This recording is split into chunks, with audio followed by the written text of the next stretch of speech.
Think it's so blessed land of beauty. Where is your destiny? For you're now the subject of much confusion, creating diversion from your peaceful destination.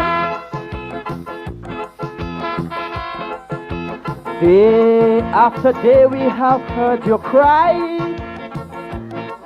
Citizens, you're the ones on whom I rely to restore my glorious pride and honor, and the atmosphere of peace once shared by your ancestors. Oh, but we have watched foreigners trying to deprive our right, using sons of our soil, our nations to exploit, while we foolishly look on, figuring that we are wrong if we raise our voice in opposition. No way! But we have the right to accept and the right to object anything for this nation. We have the right to inspect and the right to protect everything that God has laid in our hands. Oh yeah. But how can we truly say that we love this land if we stand and observe it heading for destruction? If the right is ours to be free, then tell me, then the right is ours to decide our destiny. If we have to stand up and fight, then let's unite, for we have the right. Oh yeah. Fear the Lord, fear the Lord. Oh, no lie, die, die. Oh lie, oh lie.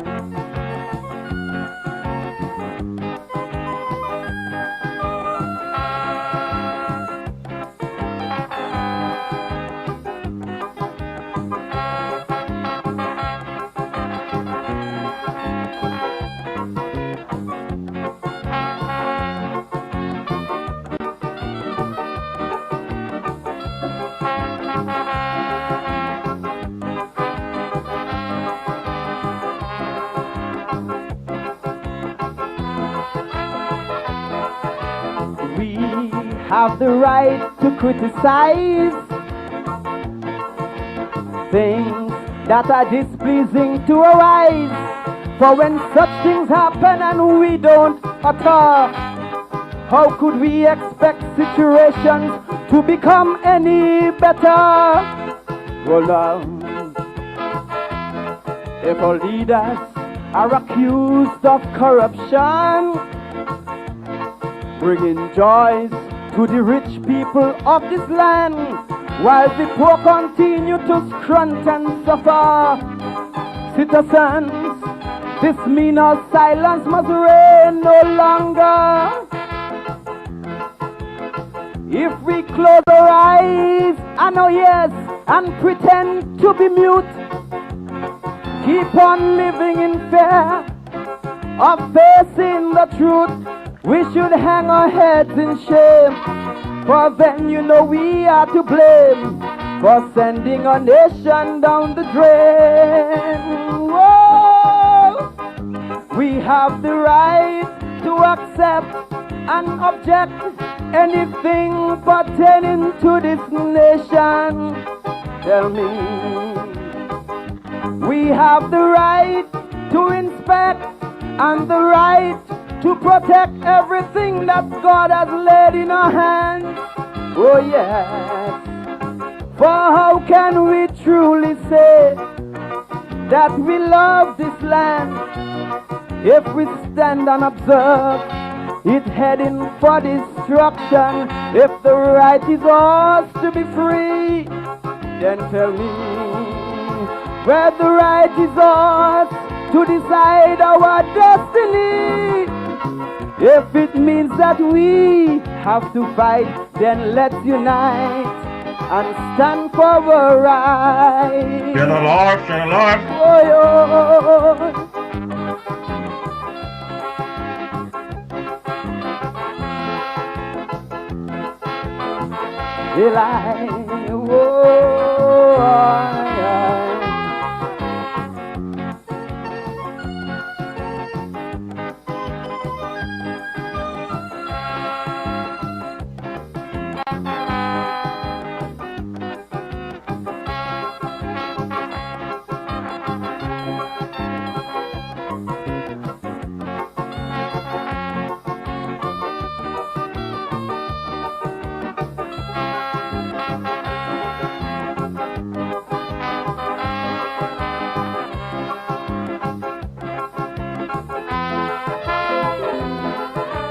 why should we as Calypsonians have to face victimization when we think of things happening in this island that affects the populace and our national progression? How when we sing to entertain,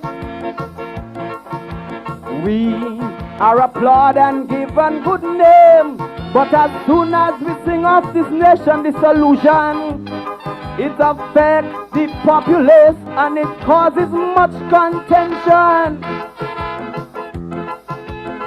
If our nation's grievance we fail to publicize, putting our people on guard and opening their eyes, then we should abandon this stage. Our efforts is an outrage, contradicting our Indian heritage. Oh yes, we have the right to sing out.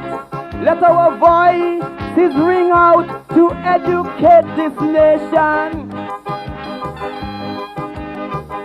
We have the right to be heard. Every verse, every word on a national radio station. Oh yes, not in condemnation, but issuing advice, hoping to bring this land back to paradise. Look, we have the right to be free. Oh yes, to work and secure our dignity. Citizens, if we have to fight, then let's unite and stand for our right. Whoa!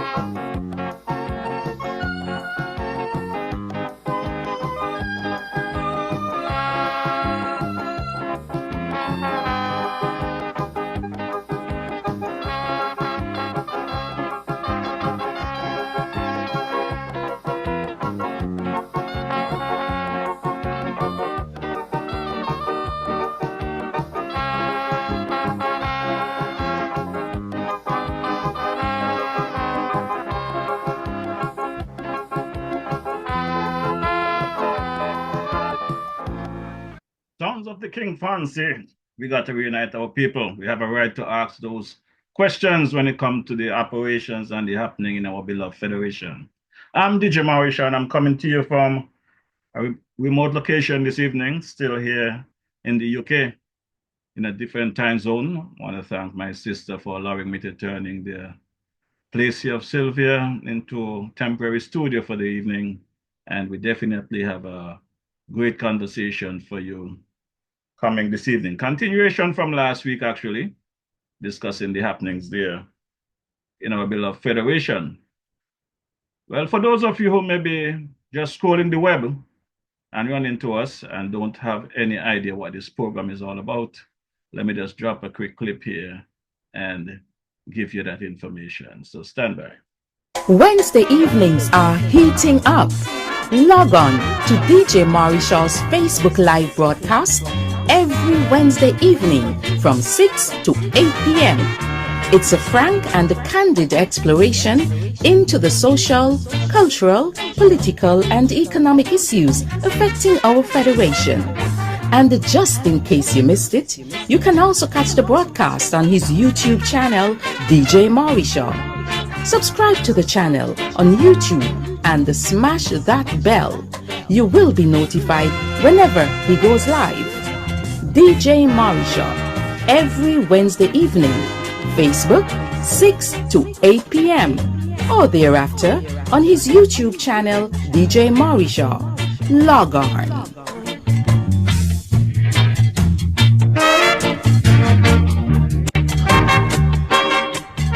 Yes, my good people, you heard it right. DJ Marisha is here each and every Wednesday evening from 6 to 8 p.m. our local time in St. Kitts Nevis, and which bring you the information as factual as possible. We don't create false narrative. We give it to you just as we get it. And before we go any further into our conversation this evening, let's take a quick run across our sister island here, Queen City Nevis, and hear what my boy Cabo have to tell us this evening. Cabos, located at Fountain Village in Nevis, is the go-to spot for your Saturday treats. Tantalize your taste buds with his delectable Cabos Delicacy Goat Water. Or, if you prefer some soul food, then Cabos Punji and Fish is definitely the way to go.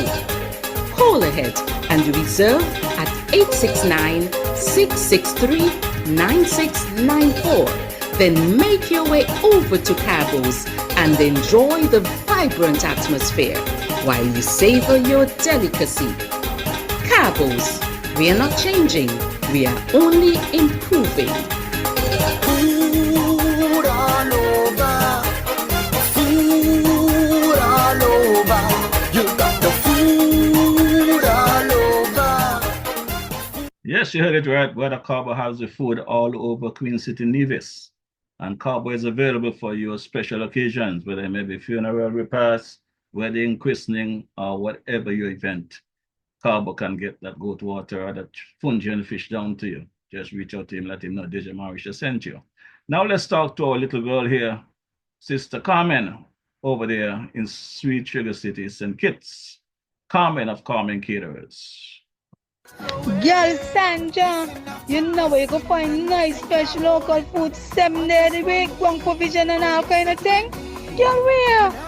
Right down there by Shellings, by Carmen Catering Services. Girl, she opposite the bus stop. Girl, and she also cater for weddings, parties, anything you want to cater for, funeral and all.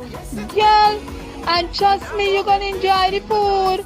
And she also selling bites and Sundays. Opposite the car shop, right down the main road. Girl, you could call 665-1494 or 663-6005 to order your food or go and pick up your food. Girl, the food will be finger licking and you get your money worth. You ain't want nothing better than that. For sure, you don't want nothing better than Sister Carmen cooking. And keep in mind, Sister Carmen is there. And Charlene, just opposite the West Ferry Terminal in downtown Bastille, Monday to Saturday from midday, that's 12 noon until 5 p.m. And a Sunday, you will find her over in Boyd's Village, just opposite the Ogawa shop there by Brother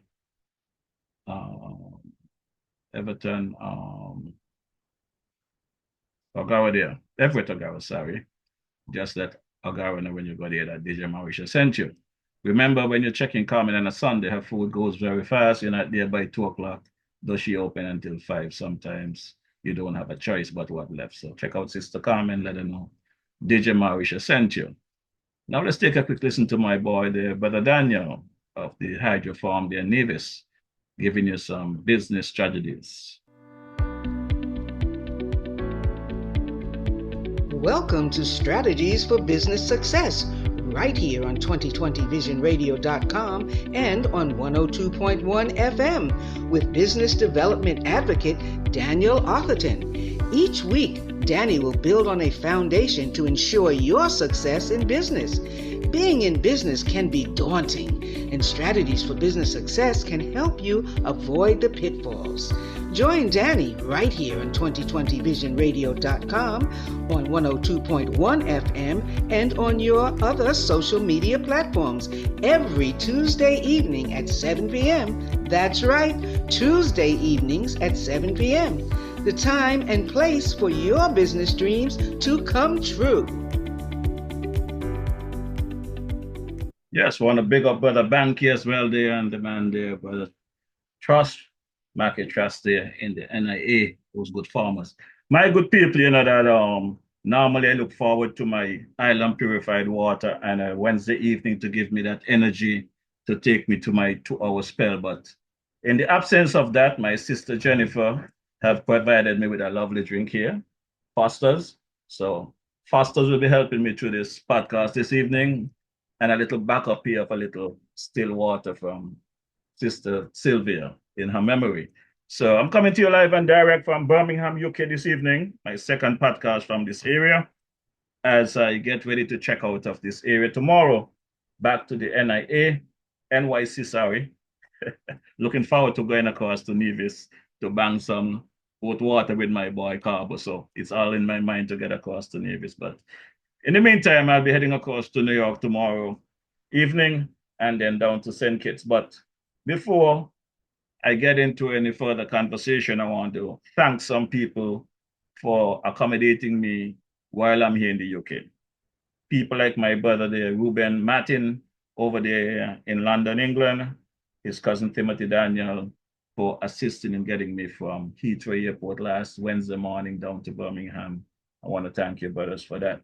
I also want to big up some people in the Birmingham area that has made life very enjoyable for me, even though I'm here for a sad occasion. So I want to touch people like the man Telford, Jerry Blois, the man Asbert Freeman, Sister Yvonne, Sandra, and Millie. How about Sister Margaret Taylor? Cabo, Margaret telling me her age. I don't believe Margaret is that old. Margaret look like a 50-year-old telling me she's older than 50. So we're going to have that conversation when I get back to Nevis. My sister there, Jennifer Hutchinson, Clive Hutchinson, Jermaine, Sister Charlene Daniel, Gladys, Phoebe, and the crew. I also want to big up my boy Jerome and Sister Jennifer again for Nita. I always tell you folks, when I said Jennifer twice, I'm not going crazy. I have my sister Jennifer from the side of Jerry, and I have my sister again, Jennifer, from Nita. So I have two Jennifers in my life, two lovely people, and I appreciate them and love them very much. So I also want to say good evening to another sister there, Gloria. This one is coming out of the St. Croix area, and she had me in a session today, a real political session. She gave me some quiz. Want to make sure that I'm on top of things. She seems to be the Labour stalwart of St. Croix. But as I told her today, as much as I support Prime Minister Joe and the Labour administration, I have a responsibility to hold the foot to the fire and make sure that we don't make the same mistake as the former administration. So there's going to be some clips that I'll be dropping this evening, and there's going to be a few people getting some heart attack. The temperature might raise because, you know, the truth is hard for some people to accept. But you all know how DJ Marisha do it. DJ Marisha only do it the honest way. We have a country, a nation to build, and a country to mold. And as a matter of fact, this evening, I'm not even going to waste too much time getting to Dwyer commentary at the moment. I'm starting off the ball straight. I'm bowling straight from the northern end here in Birmingham. I'm coming up northeast of the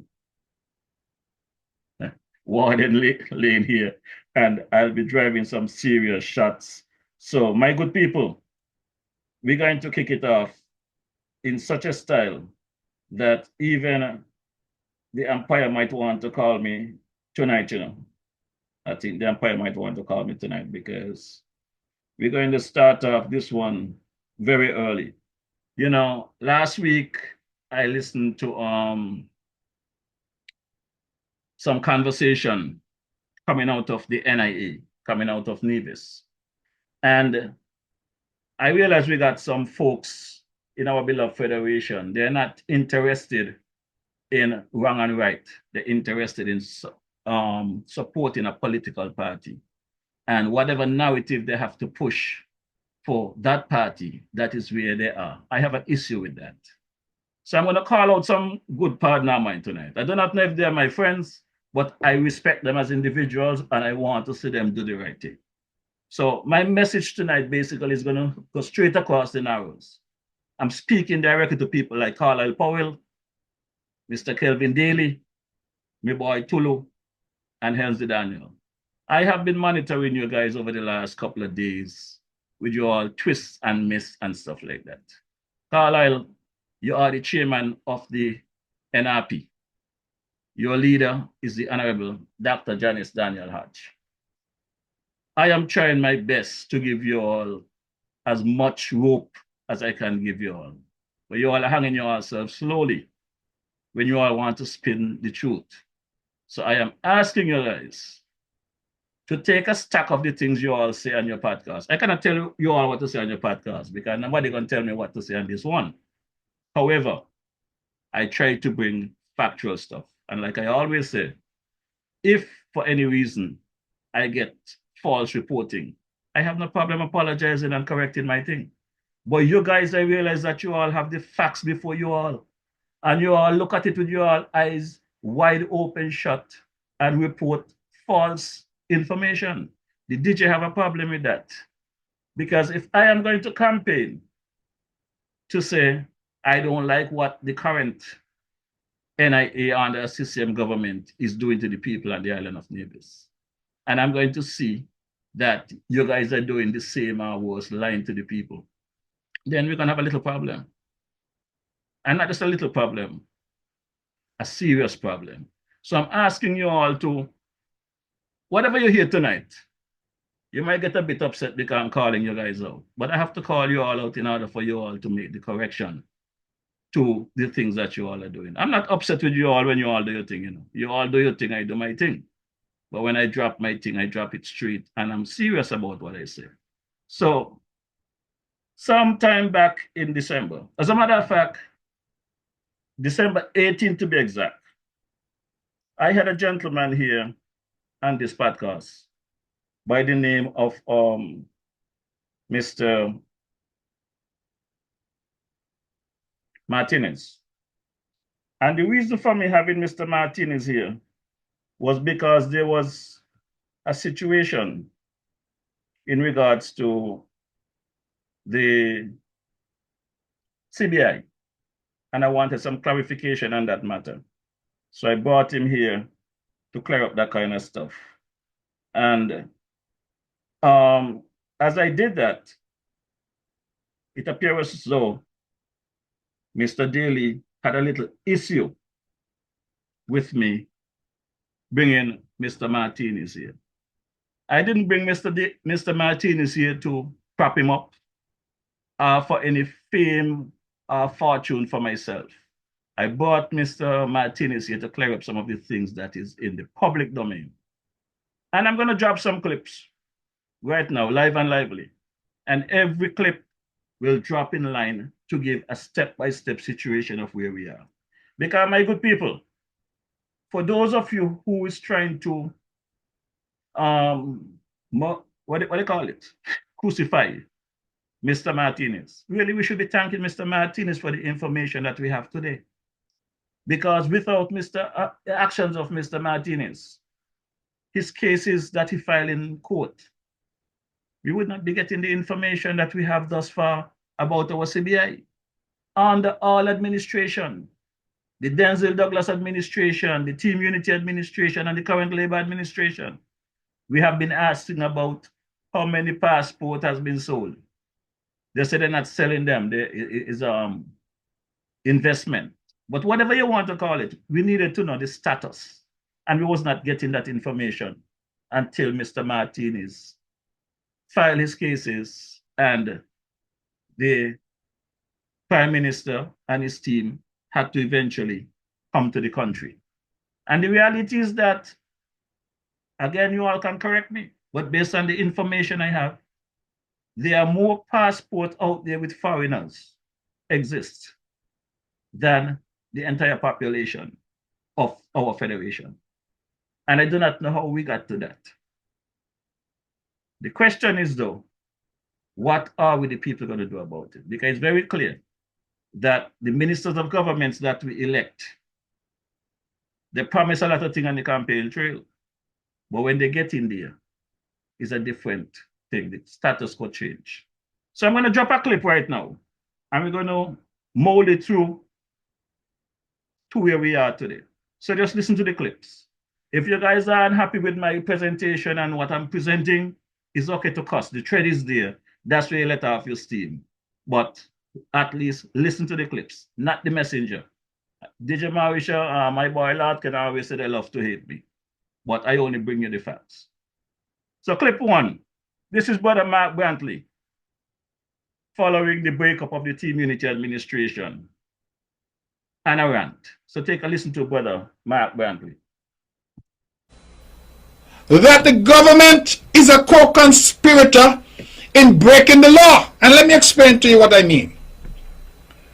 The law is very clear that under this alternative investment option, the cost is $175,000 if you want to access the citizenship of this country.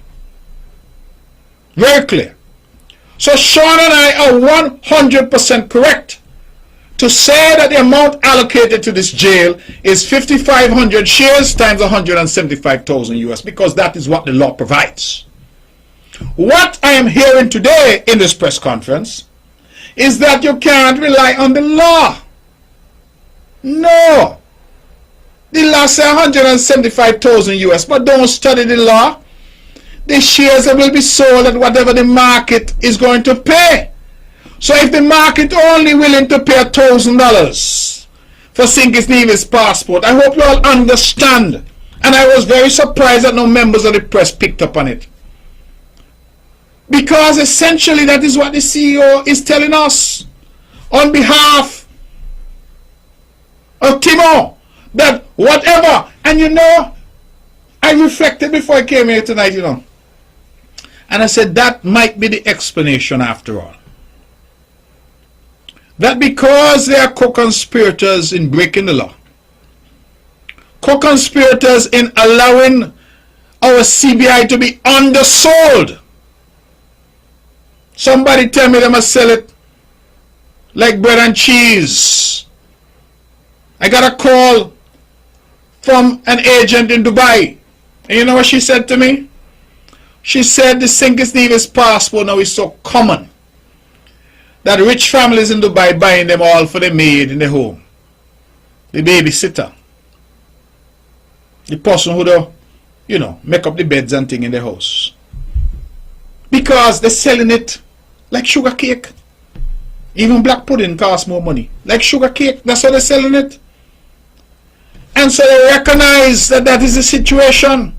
I have drawn it to the attention of the Prime Minister, of the Attorney General, of some individuals who I'm aware of who have been underselling the program. And all the underselling means, the last say you must sell here, instead of that they don't here. Undermining the program.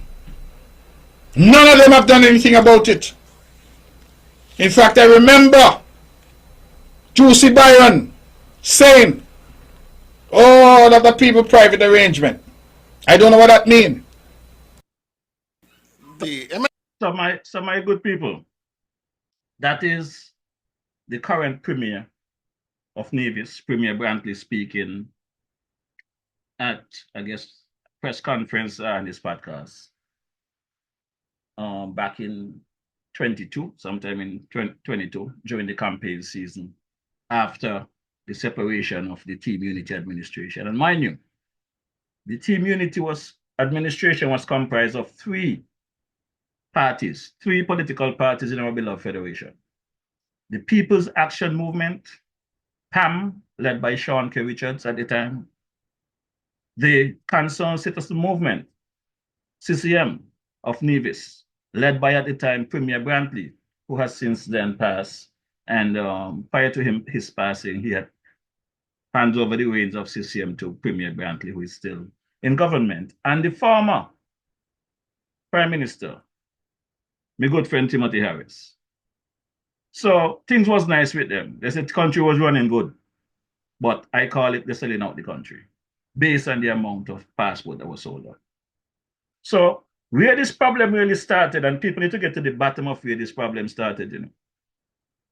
The problem didn't start under Team Unity with the three parties. It started way before. This problem with CBI appears to start even back in 83, 84. And as I play these clips this evening, it's going to bring us back in time and bring us forward. So just bear with me, listen to the clips, and educate yourself, because an election is looming. Election is constitutionally due in 2027, but don't be surprised if election is called sooner, because these politicians, they love to use that to the advantage, right? But what I'm trying to get across to our people this evening is this. Following the breakup of the Team Unity administration, I was one of those people on the ground supporting Prime Minister Joe, and by extension, the Labour administration and the Labour Party at the time, who got into government on August 5th, 2022, sorry. Now, back in those days, I had several candidates, including the now Prime Minister Joe, on this podcast, and we spoke about all the wrongs that were taking place. The campaign about the prison project, the underselling of passport, the campaign about the electoral office, minimum wage, integrity in public life, good governance agenda, a whole bunch of stuff. Fake marriages, it could go on and on. The Bastia High School, lack of adequate water in the Federation, and we could go on and on and on. And I will be the first to come here and tell you this evening that the government of the day, the Labour administration led under the Prime Minister, Dr. Terence Joe, has done a great deal. But there's still a lot more that could have been done. And it has been too many things that we campaign on, that we were against, after 2.5 years are still in motion, like this prison project, the electoral office, the electoral commission, many things. We know that they were talking about minimum wage will increase. That has been increased. But there was also something about the PAP, that folks were getting 500 and they will increase it to 15. I understand it gone down, or the PAP disappear. Like when they pop the balloon, you just pop and everything disappear. The bottom line is, I am of the view that this new Labour administration, and I'm speaking as Jeffroy Mawisha, aka DJ Mawisha, out of the Republic of St. Paul, St. Kitts, and as a citizen of the Federation, I have a right to my opinion. And I will give my honest assessment of any government, whether I support them or not. And I realize that this administration seems to have a lot of people surround them, telling them what they want to hear, not what they're doing that is wrong or is not, that is affecting the people. I won't be one of those soldiers. I'm going to be that soldier, going to stand up for the country. I tell you all the time, you know, it's God, country, citizens. God, country, citizens. That is where I'm at. The politician, them, they could love you today and hate you today. Because as long as you disagree with them on something, you become the enemy of the state. The DJ don't have a problem with that. Right? So, where we are right now is that many things that we campaign on are still in full force. After 2 years, I have a problem with that.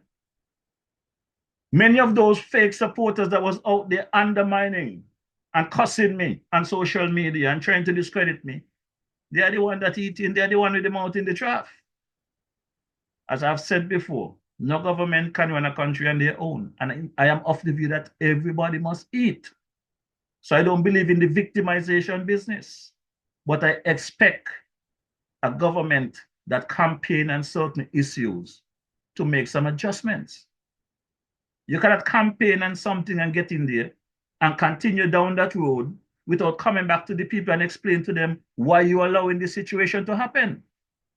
So this prison project that upon my check on 2 occasions is basically foreigners up there working. There are many local contractors on the ground that are not benefiting from that project. There are many unemployed people in the Federation that are not working, that cannot benefit from that project. And I would like to know why. Because it's a violation. So I want to know why it's okay for these individuals, when I was out there banging my mouth and campaigning while they was in opposition, they were clapping and supporting. But they gone in there and they put their head in the sand. And they put their ass up, and I'm supposed to just stay quiet, let things happen. So if you guys been paying attention to what's going on, the DJ has been digging to get to the bottom of why this situation continues. Because remember, originally I said, I'm going to sit back for 2 years, observe what the government is doing, because there's no government that can go in and start the ground off running and do the right thing. They have to make assessment and make adjustments and whatever. So after 2 years, I see some mistakes different to what we campaign on. And I decided to come here to ask some questions and to reassess and find out what's going on. And instead of them try to be the politician that they should, the leaders that they should, they decide, well, the DJ cussing the government. This DJ would never cuss the Labour administration. This DJ will call out the wrongs and praise their good. I'm going to call out the misdirectives, and I'm going to campaign and talk about the good. And that is what we're going to have to do in a couple of months, you know. Because come election season, this DJ won't be here spinning for nobody. I'll be presenting the facts as they are. The things that went well and the things that need to improve and the things that need to change. This is where this podcast will be going, not spinning for anyone. Nobody gonna pay me to spin. I am not into that. So while doing my assessment over the past couple of years, I received a call about some disturbing matters that was taking place with some transaction with the MSR media and the investment in St. Kitts and the Galaxy and the CS Global and the prison project, amongst other things. Well, my good people, because of my respect and support for the Prime Minister and love for country, I was in New York at the time for my baby girl's grandmother's funeral. I reached out to the Prime Minister to let him know I had some important matter I need to discuss with him. I didn't hear from the Prime Minister for a week, so I guess he was busy traveling, doing what he's doing. So I reached out to his NSA, his National Security Advisor, who got back to me and said to me he spoke to the PM. The PM will reach me and whatever. Well, the PM did reach me on the day of the funeral, which I was busy at McCall's. And I explained to him what the conversation was about. And he said, well, we could meet the following week when I come back and whatever. And I explained to him that the meeting would not be just for myself. I got some information that there are some things on the horizon that may affect the Federation, and I do not know if he's aware of the nature of what this thing was about. So I prefer he hear it firsthand. I don't want to be no second fiddle in nothing. And he asked who the person was, and I explained to him who the person was, and he agreed to meet with that person. Well, we did have that meeting in November of 24. And that meeting was supposed to be a meeting that never took place, because that is what was said at the table. this meeting never took place. We're just trying to resolve the situation. In my view, the response from the Prime Minister and his cabinet, his government with the situation was misguided, was wrong. And I see it was a recipe for disaster.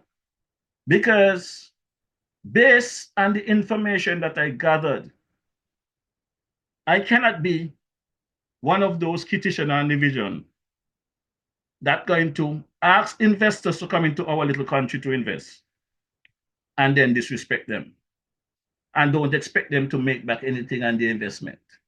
And that is what I see was taking place. It appears though a lot of disrespect is okay in St. Kitts and Nevis for some people, but respect all along way.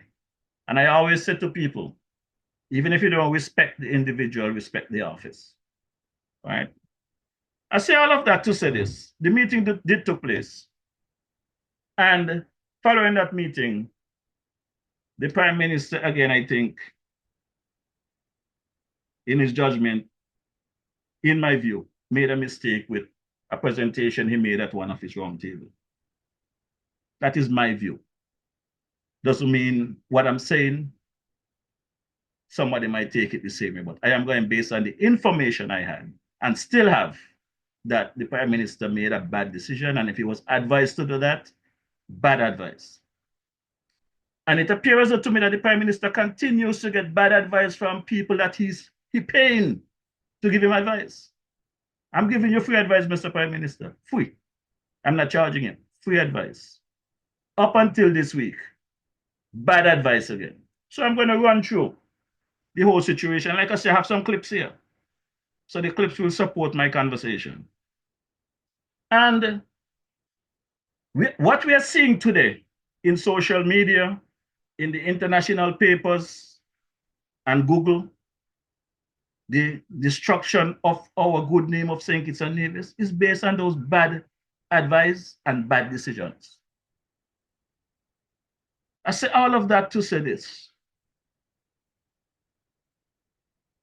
Prime Minister Joe and his team did not start the CBI problem. They inherited it. But I think what he found, he handled it the wrong way. And still, in my view, it's been handled the wrong way. So, as I go through these clips, I will give some overall explanation to clarify certain things. I do not know how MSR and Mr. Martinez end up in our beloved federation during COVID, sometime in 2021 in the height of COVID. I do not know how that organization or that company end up in St. Kitts Nevis. But according to Mr. Martinez himself, he came to Nevis to do some movies, 2 movies, whatever. Premier Brantley was the one who accommodated him, and that was what it was. Somewhere along the line, Mr. Martinez ended up in St. Kitts. Whatever was taking place during the campaign, I do not know. But it's very clear to me that that company, MSR Media, was a staple during our campaign season, and monies was given to these parties that was campaigning to become government, to get into the government to run the country. That is what I can see from looking in from the outside. Now, what happened next is why we're in the problem that we're in right now. Because according to a statement by Mr. Martinez, the OTI that was owned by TDC, group of companies that was having financial issues and whatever for years, allegedly, Prime Minister Joe reached out to the MSR team to invest in our beloved federation and to purchase the OTI. I don't have the contract before me as I sit here in the UK. Those information are in the Caribbean and in New York. I don't keep my information in one place because when I come to take me equipment them, I want to know I got backup. So I'll let you know If I want to send Scotland Yard to Birmingham to collect, I don't have any documents here with me tonight. I'm speaking from my head. My documents is in New York and St. Kitts, all right? But from the documents that was provided to me, MSR, through some negotiation, accepted the offer from the now Prime Minister to purchase OTI. Now, according to conversation, OTI had owed some money to the government over the years. And during the closing of that agreement in November, I think, of 23 or 24, the government had a representative at that closing to collect their portion of the money that is owed to the government before TDC can get the balance of the money. And the sale went through. The MSR got the OTI. If you walk down or drive down the road, you see the big sign there, MSI Hotel or whatever they call it now. That hotel came along with some shares. We just talk about CBI. Apparently, whatever shares TDC had, part of the agreement was for the MSR to get, I think, some 700 shares or 750 shares. Like I said, I don't have the documents before me, so I am just giving you a round figure of what I think it is. But what I'm saying to you is what it is. The information is what it is. Those shares that the MSR group received apparently was supposed to be sold at the cost of $250,000 per share. I think there was a minimum cost of $175. And by selling those shares, it will allow them to collect back the money they spent to buy that hotel and get some little money on the top. Good deal they had, right? However, that clip I played a while ago with Premier Brantley, speaking about the 5,500 shares that Galaxy allegedly received from the former Team Unity administration. According to MSR, they are investing more money in their project than Galaxy. So how come they only get 700 shares when Galaxy is spending less to build a prison and get 5,500 shares, which equal to 20,000, 22,000 passports, 22,000 new citizens, and in our federation? That's the crux of the problem there now. That is where the root of the problem is. And apparently, when MSR, Mr. Martinez, get hold of that information straight from the then foreign minister, Premier Brantley, podcast, or his presentation, that is how he get the facts. He went ahead and reached out to the Prime Minister and whoever, trying to get some answers. Nobody paid him no attention. So naturally, he went out and filed a RICO lawsuit in Miami, Florida, wherever he did it. And he called out the former Prime Minister and Galaxy company about the corruption that they feel was taking place. Now, keep in mind, when Mr. Martinez went out and did all of that, he was taking a very big chance because Mr. Martinez did not have the facts. He assumed, based on what was happening, that there was some corruption, but he did not have any documentation to prove it. What happened next is what brings us to where we are today. Because the former Prime Minister and Galaxy allegedly sued Mr. Martinez for defamation of character. And when you do that kind of stuff, in the US system, somebody sue you, you have a right to do your inquest on whatever and demand certain documentation. So this is where the cookie start to crumble, as they would say. So the cookie crumble where the court at one point, I think, had denied Mr. Martinez access and then approved. And whatever back and forth the lawyers had with appeal, the former Prime Minister and Galaxy and them appealing back and forth. According to Mr. Martinez, just January gone there, 2025, January or February, out of the blue, he was able to receive the bank records from the main banks that does the wire transfers internationally. Bank of America, Chase Bank, TD Bank, and whoever else. So guess what?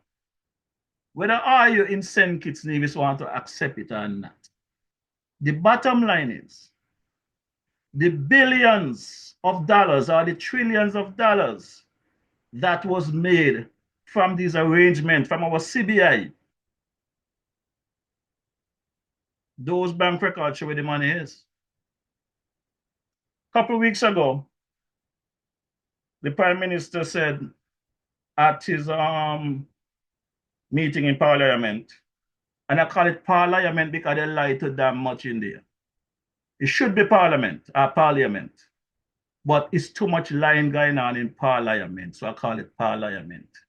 And I mean it exactly how I said, they lie too damn much in there, right? The Prime Minister came and made some presentation that over 400 million, or some 400 million gone on the drain, just so. And they don't know where it's gone. The paper trail is there, Mr. Prime Minister. You got the information he was sent to you. So follow the paper trail. Don't be lazy. Follow the paper trail. Right? So, as it is, there are some people in high places, low places, and middle places and St. Kitts. Some 45 plus agents and whoever that got some good money. While our beloved Federation have some people squanting, can't afford breakfast, can't afford to pay their cable bill, can't afford a phone. While you got some people got millions and billions overseas in Dubai and wherever. The kind of money they get as government ministers cannot add up to that amount of money in the time they're in government. So something is wrong. Today, I went across an article on social media saying St. Kitts Nevis is the 5th wealthiest Caribbean country. Well, if St. Kitts Nevis is the 5th wealthiest country, why are we suffering so in the Federation? You got the minority of the people benefiting from our CBI, while others are squanting. I know the part that gets me concerned is when we got people on social media or radio station, instead of following the money and call a wrong, they're singing the chorus line for these corrupt politicians. The Prime Minister himself called them bad actors. They are bad actors. And I am of the view that Prime Minister Drew is in the problem he is today because, one, he may be trying to protect some of those same bad actors. And some of them in there that are being advisors, they themselves are bad actors. Those advisors, so they're giving advice to the Prime Minister to protect themselves. Because we got some young millionaires in St. Kitts. They got some very young millionaires on the easy scale in St. Kitts. So when you come on this thread tonight, going forward before, check the names of the people with their negative comments. A lot of them know who the bad actors are. A lot of them has benefited. While you, our citizens, continue to struggle. People have a tendency to get mad when you say certain things. But they ain't mad at you because of what you say. They know it's the truth. So when I come here on a Wednesday night and talk, they ain't upset with me because of what I am saying. They know I am talking the truth. But they don't want you to know. Because of when you know the truth and you stop supporting them, what do you think happen to them? And the bad thing about it, the kind of money these people got, even if they live for 200 years, they can't spend enough. But they want more. We, as citizens of St. Kitts Nevis, we hurt our own feelings by thinking that we mean more to people than we really do. Because these politicians don't care about me and you. Their actions have shown they don't care about us. If they had care about us, they wouldn't be doing the nonsense that they're doing. What they're putting this country through right now, trying to defend and protect whoever, they wouldn't put in the country through this. Because even if they have to go and settle this case, a lot of them have billions in their account. Go settle the case.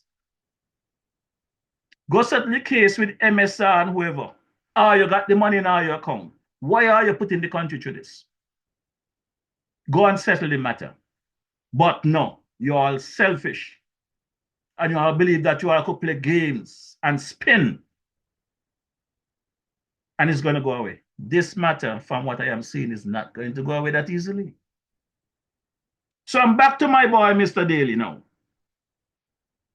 Mr. Daly apparently said somebody called him in December and told him that I had Mr. MSR, Mr. Martinez on my program. And he got upset because Mr. Martinez said something about him that he don't like. But the bottom line about it is people can always talk about people. That is how life goes. And if Daly continue with the trend that he's doing, I myself might start to believe things because I caught him in so many lies and misleading the people on his podcast. Then you're going to make me start believing that the things I'm hearing is factual. So I'm just calling on you all to tell the truth. So let me drop this clip where Mr. Daly decided to come after me in December. DJ Morris on his Wednesday show. I don't know if Morris invited Philip Martinez to his show or whether some other person suggested that he put Philip on his show. Or I don't know if he solicited the interview from Philip Martinez or whatever permutation of that. The end result is Philip Martinez ended up on the DJ Morris show on Wednesday evening. I have stopped watching DJ Morris for over a year now, for obvious reasons. The first question that comes to mind: who is behind continuing the dialogue with Philip Martinez? Who stands to benefit and who stands to lose from the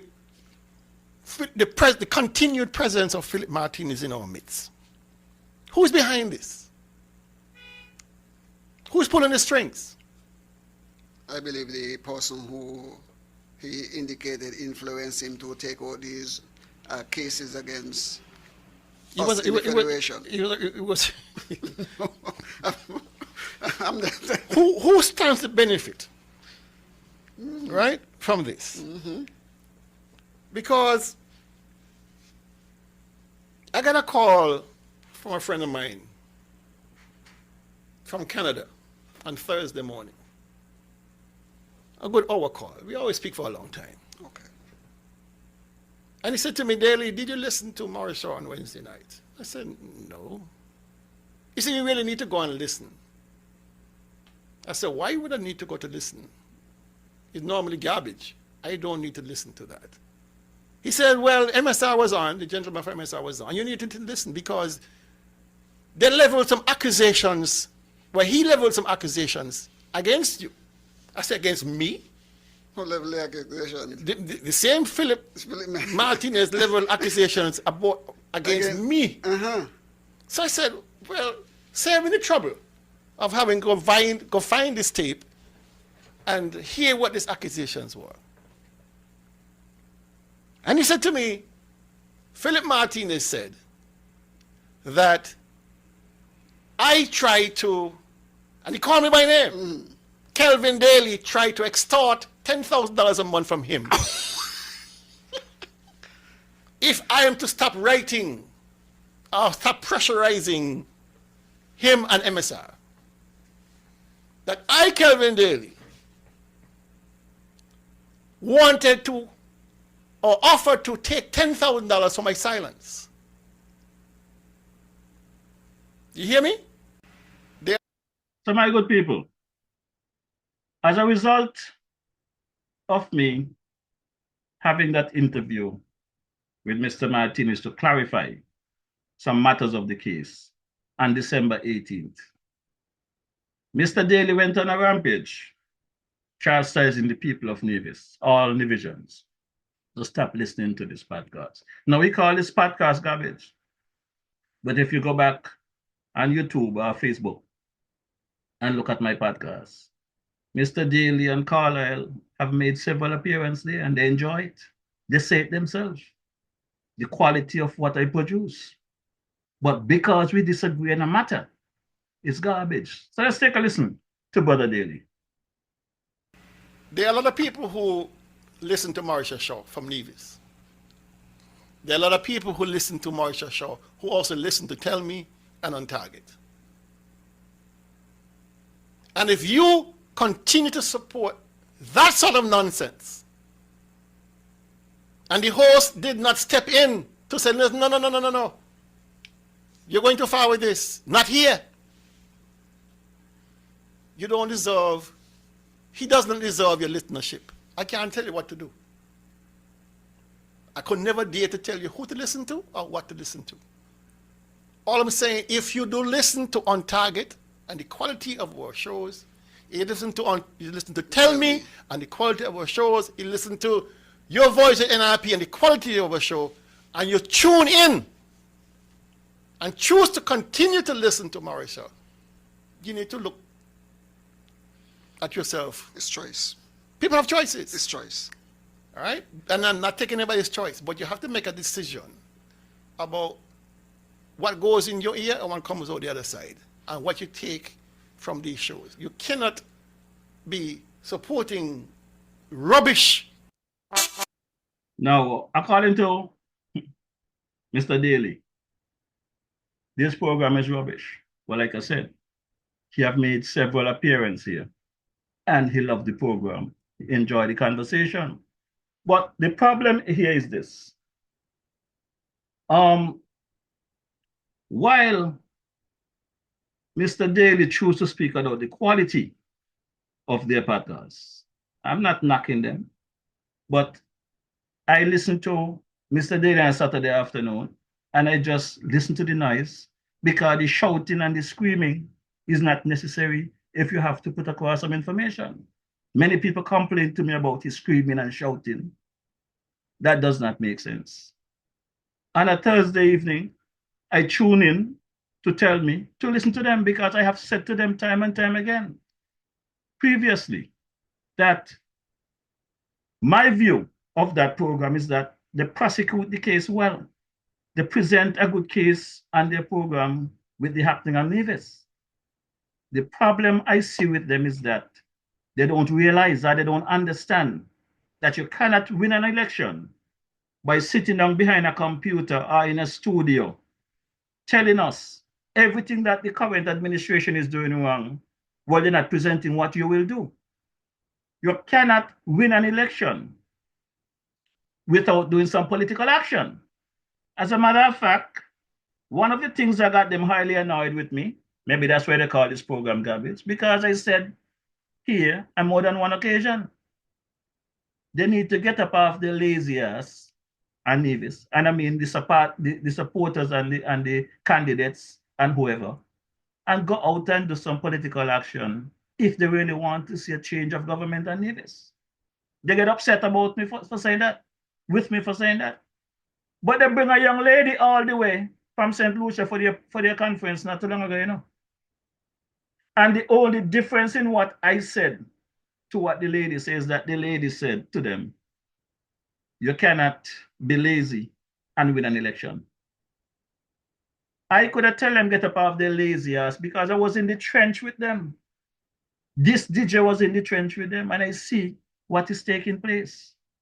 And I advised them, just as I advised the Labour Party when they was telling me in 2021 and 22, when I tried to do some actions in St. Kitts, that they don't want to march, they don't want to get involved, the drinking water, minding the business until 2025. There's people today that is riding around in government vehicle, the Governor General Jeep and thing. I didn't ask them to march with me, but when they see me going up the road to do my march, they said to me, they're not going to come to march with me unless I pay them, because I must be getting paid for what I am doing. Nobody going to tell them that I'm not getting paid with all the work I am doing. Dwyer Astafanis reminded me about the amount of money I spent traveling back and forth from New York to St. Kitts doing my political action. At the time, the only person who was showing me any attention to what I was doing was Prime Minister Joe. And that's the honest truth. This is why I have respect for him and I support him. But I also will call him out privately when I get the chance, and if not, publicly, because he know what the struggle was. When I applied for my permit to march in St. Kitts and they turned me down, that was a different administration under the team unity. When Dr. Drew reached out to me and asked me what happened because he heard that I applied for a permit to march and they told me they're going to explain to him, he went on his Facebook page and he put down his thing and said, let DJ Marisha march, is his right. So if it was my right to march under the previous administration, and if it was my right to speak out under the former administration, we're wrong now. Government change, so wrong become right.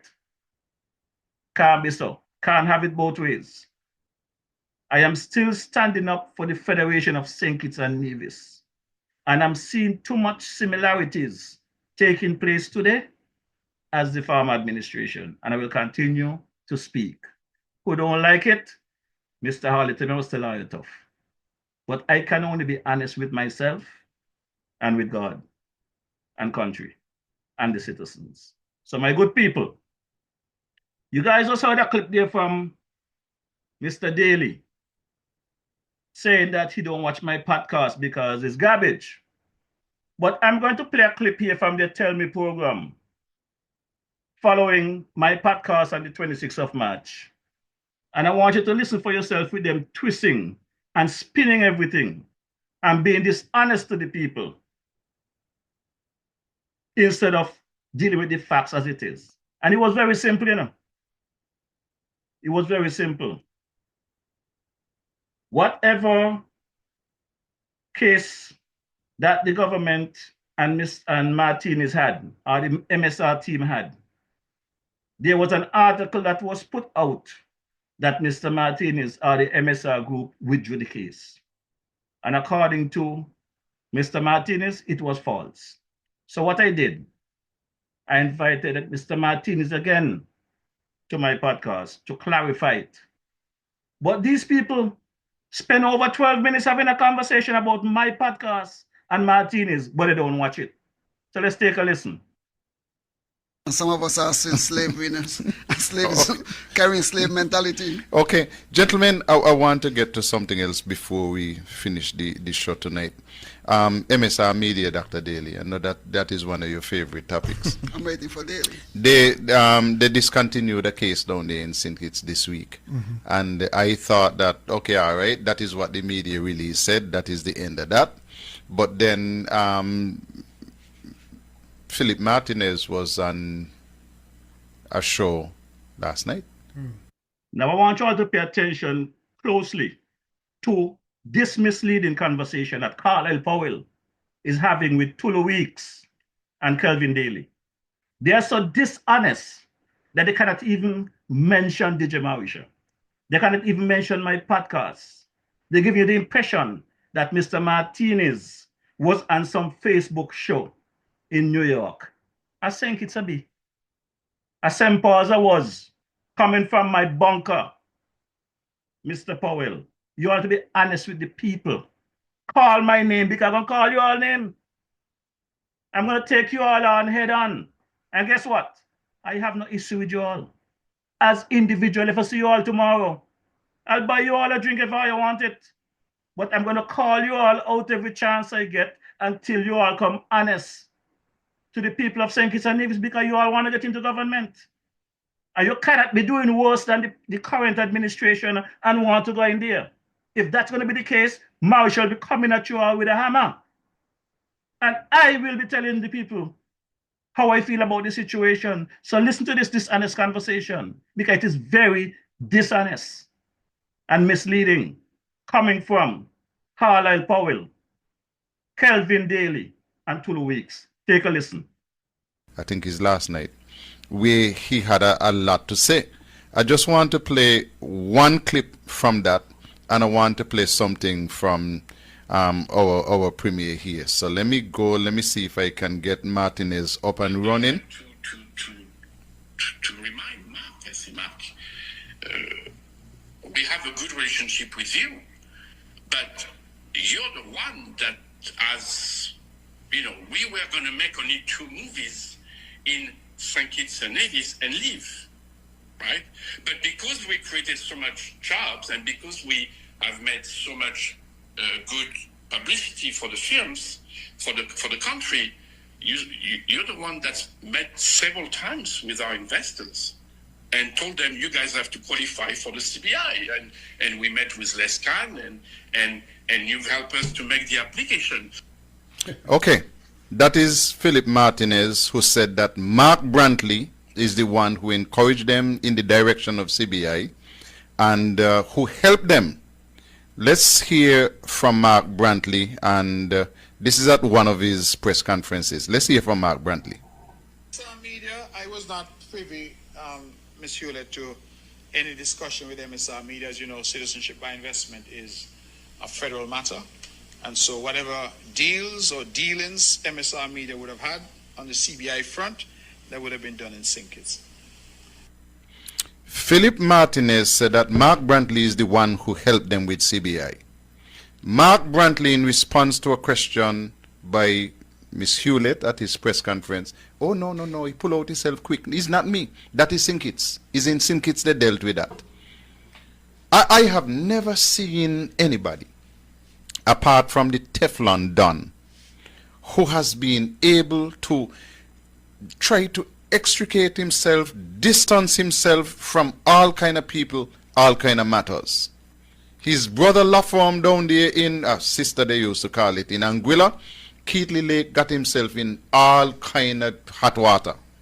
A $25 million judgment. He, Keithley Lake, and Mark Brantley worked together as directors in a company. Christine Two people, older men, made jail. Mark Brantley was a director. He slipped out the back door. You see, this MSR thing is not done.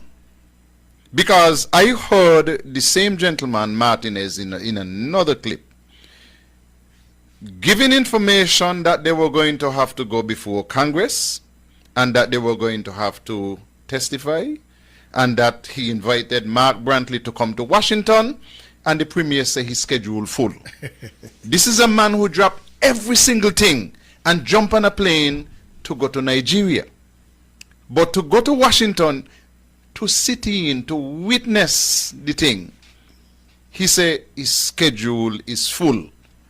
Remember, I believe that Mark Brantley saw what was coming, and I believe that there is another storm coming with respect to this whole MSR Martinez CBI matter. I believe Mark saw it, because look what Mark started to do a long time ago. Instead of admitting, yes, I was in cabinet, yes, I was a senior member in cabinet, Mark said, me not in the yard. Are you whatever coming to are you? I was out in the yard. So they were inside making decisions. Not me. I was out in the yard. No matter what he does, Martinez said that he's the one who directed him. That is what he said. That's what Martinez said. Even when Martinez brought his lawsuit against the state, Martinez said that he took his cue from what the Premier of Navy said about the selling of the passport for sugar cake money and something. So they have this long connection together. But he's giving the people the impression that he has no connection with Martinez. I think Martinez next trick is to try to destroy Mark Brantley. And I invite it.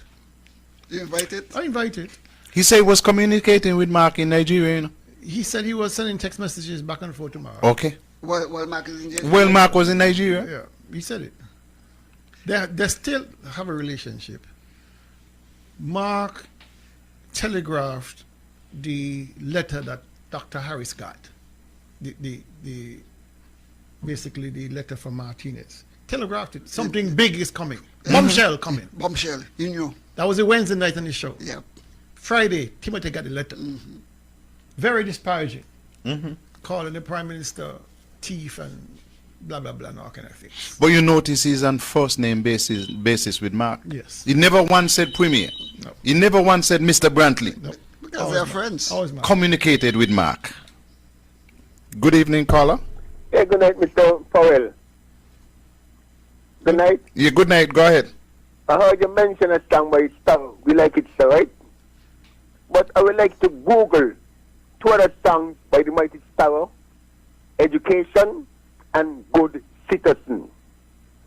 And them do these two songs to be a part of your progress going forward into the next general election. Because if you listen to the song Good Citizen, you hear what it's all about. Goodbye. Thanks. Thank you very much. The situation with Martinez, with regards to the CBI and the lawsuit, that's over with. But Martinez still wants to be relevant for whatever reason. He has tried to extract from Dr. Drew. He has not really succeeded. And the only person foolish enough to entertain any discussion is Mark Brantley. Because Martinez has him dead to center. He would have, in the initial phases, I believe, would have promised Martinez, and he would have shared information with Martinez, which would have formed the basis for the RICO lawsuit. He was the inside man in the cabinet of Timothy Harris' government. And so he was a material witness to a lot of the discussions. He tried, yes, to extricate himself by saying he was in the yard. But I'm certain the cabinet minutes that will be entered into evidence would have showed he was there in cabinet. That is why they have a cabinet secretary. They record who is in attendance at the meetings, what was discussed, what were the outcomes. And so if the matter had proceeded to court, Brantley would have had to be a material witness to that matter, because he would have given evidence to Martinez in his RICO lawsuit against the government. But he tried now, having seen the shit blowing up and people are blaming him for bringing Martinez to the Federation, he started to pull back. I was in the yard. I never discussed anything about MSR, about CBI. Martinez said last night, is you lead me down the road to CBI. I wanted to leave. Yeah. After 2 films, I wanted to leave. You didn't want me to leave. I said, it's you who helped me sign up for CBI. Who are we going to believe? You got two liars. So I'm going to ask her, who should we believe? You got two liars on the side watching one another across the room. I believe Martinez. You got two liars across the room. All right? Martinez has quite clearly said, it's Mark leading down CBI. Remember Mark's office, Daniel Brantley, processes shitloads of CBI applications. They make millions from it. You didn't know that, did you? No. Okay, now you know. I know they was into CBI, but they really how big? They make a mint out of CBI. All right? He would have led Martinez down that path. He denied it initially, months ago when he had his press conference. I don't know nothing about the CBI. That's a Sinkits matter. Martinez says he. That's a Sinkits matter. But it can be easily proved. Because Martinez is a man, he'd like to tape record people, you know. He loved to tape record people, you know. So don't be surprised if you hear Mark's voice in a tape somewhere coming up where he is advising Martinez to go the way of CBI. Or some sort of paper trail. Something. Maybe he himself processed the CBI applications. Who knows? But if he's going to throw Martinez under the bus, which he's trying to do, Martinez is a kind of person that will force you and throw your ass under the bus. That is what will happen, you know. Why do you think? Why is Martinez still hanging around the Federation? Why is he still here? He threw the RICO case, he threw the judicial review case, throw them out. Couldn't make no evidence. Why is he still here? Hi, good evening, caller. Good evening, gentlemen. I want to remind people of Nevis and you good gentlemen of something happened in the past. In the past, Vance Emery was the Premier of Nevis and held the post of Leader of Opposition in the Federal Parliament. I don't know if you guys remember that. Yes, go ahead. Denzel Douglas said to Vance Emery, I does not feel good traveling with you nowhere as the Premier of Nevis and of the Leader of Opposition in the Federal Parliament. You have to give up one. And Vance gave up Leader of the Opposition to Malcolm Gishard. Both of them have blessed memory. Is that something we can ask Denzel Douglas, who would said yes. But I heard Mark said Vance Emery was Premier of Nevis and he was Leader of the Opposition in the Federal Parliament and nobody had a problem with it. There was a problem with it. But he wouldn't say what the problem was. So my good people, that is some 12 minutes and a few seconds of a conversation between Carlisle Powell, Kelvin Daly, and Tulu Weeks. According to Mr. Daly, they don't listen to my garbage. But all of those clips, you hear them cutting and playing and talking about Mr. Martinez, came from my podcast on the 26th of March. That conversation they were having there was on the 27th, Thursday.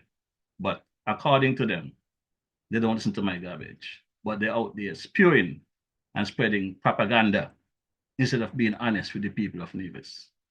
Now, it didn't stop there, no. It did not stop there. On the 29th of March, as I left the Federation, Mr. Daly, Mr. Tulu Weeks, and a gentleman I respect to the fullest, Mr. Hensley Daniel, again, going at it, spewing false information, misleading the people of Nevis. And I don't understand how they expect the DJ to campaign on their behalf or to speak positive about them when they are misleading the people. So let's take a quick listen to Kelvin Daly, Tulu Weeks, and a second clip will be with Hensley Daniel chiming in. These chorus line they're singing without trying to tell Mr. Daly, you're going down the wrong road. Stop the lies. Stop misleading the people of St. Kitts and Nevis. The MSR has withdrawn since we last here. They withdraw. Last week Monday they withdrew their the High Court matter. It's called a judicial review, and they withdrew that the day of the hearing, which is last week Monday. They withdrew from the process, and therefore, of course, they will have to meet court costs of both parties, themselves, and of course, the government side, who had to hire lawyers and stuff like that. So that matter has been laid to rest.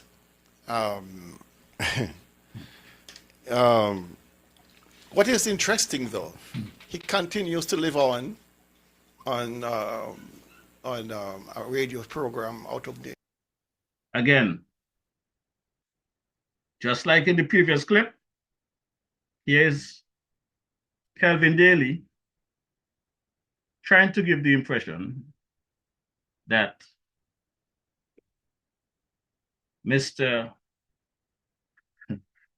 Martinez is living on a radio station in New York. Mr. Daly, it is DJ Maurice experience. Feel free to call the name. feel free. And I'm going to start it from the top because I want the people to hear you telling your lies. I want the people of Nevis hear you telling your lies. And this is why I'm going to keep coming reminding the people that if you have a problem with CCM, you all need to find your candidates because the alternative not ready. The MSR has withdrawn since we last here. They withdraw. Last week Monday they withdrew their the High Court matter. It's called a judicial review, and they withdrew that the day of the hearing, which is last week Monday. They withdrew from the process, and therefore, of course, they will have to meet court costs of both parties, themselves, and of course, the government side, who had to hire lawyers and stuff like that. So that matter has been laid to rest.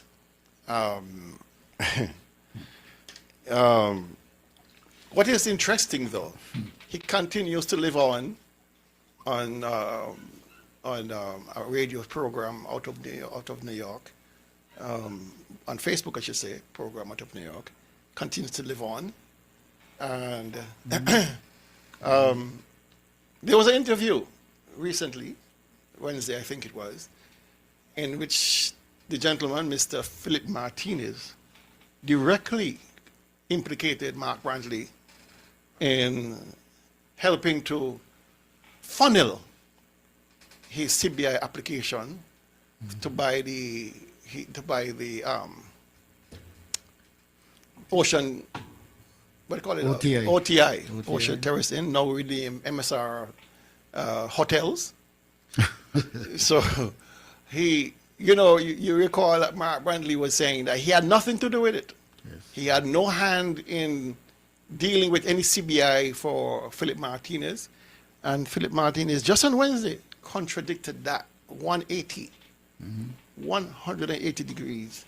That yes, Mark Brantley is the one who encouraged him and his company to remain in the Federation and steered them towards and their application to CBI towards buying the OTI hotel, which was then owned by TDC and had already acquired CBI status. They had 60 shares. They were given 60 shares, I believe it was, valued at $200,000 each. So that's 1.2. Yeah, not 60 shares, 300 shares. Sorry, 300 shares at $200,000 US per share. So that's $60 million US. They were allowed to have, and they could have easily sold those shares on the market for $60 million US, which is much more, 5 times more than they paid for the hotel. Much more than that, because the hotel they bought for about 12 million EC dollars, which is about, for easy maths, let's say 4 million. So 15 times the investment they would have gotten had they succeeded in selling those shares to developers. All right, so Mark Brantley was implicated directly into that. Question for you. When a person is buying CBIs, do they need a legal representative?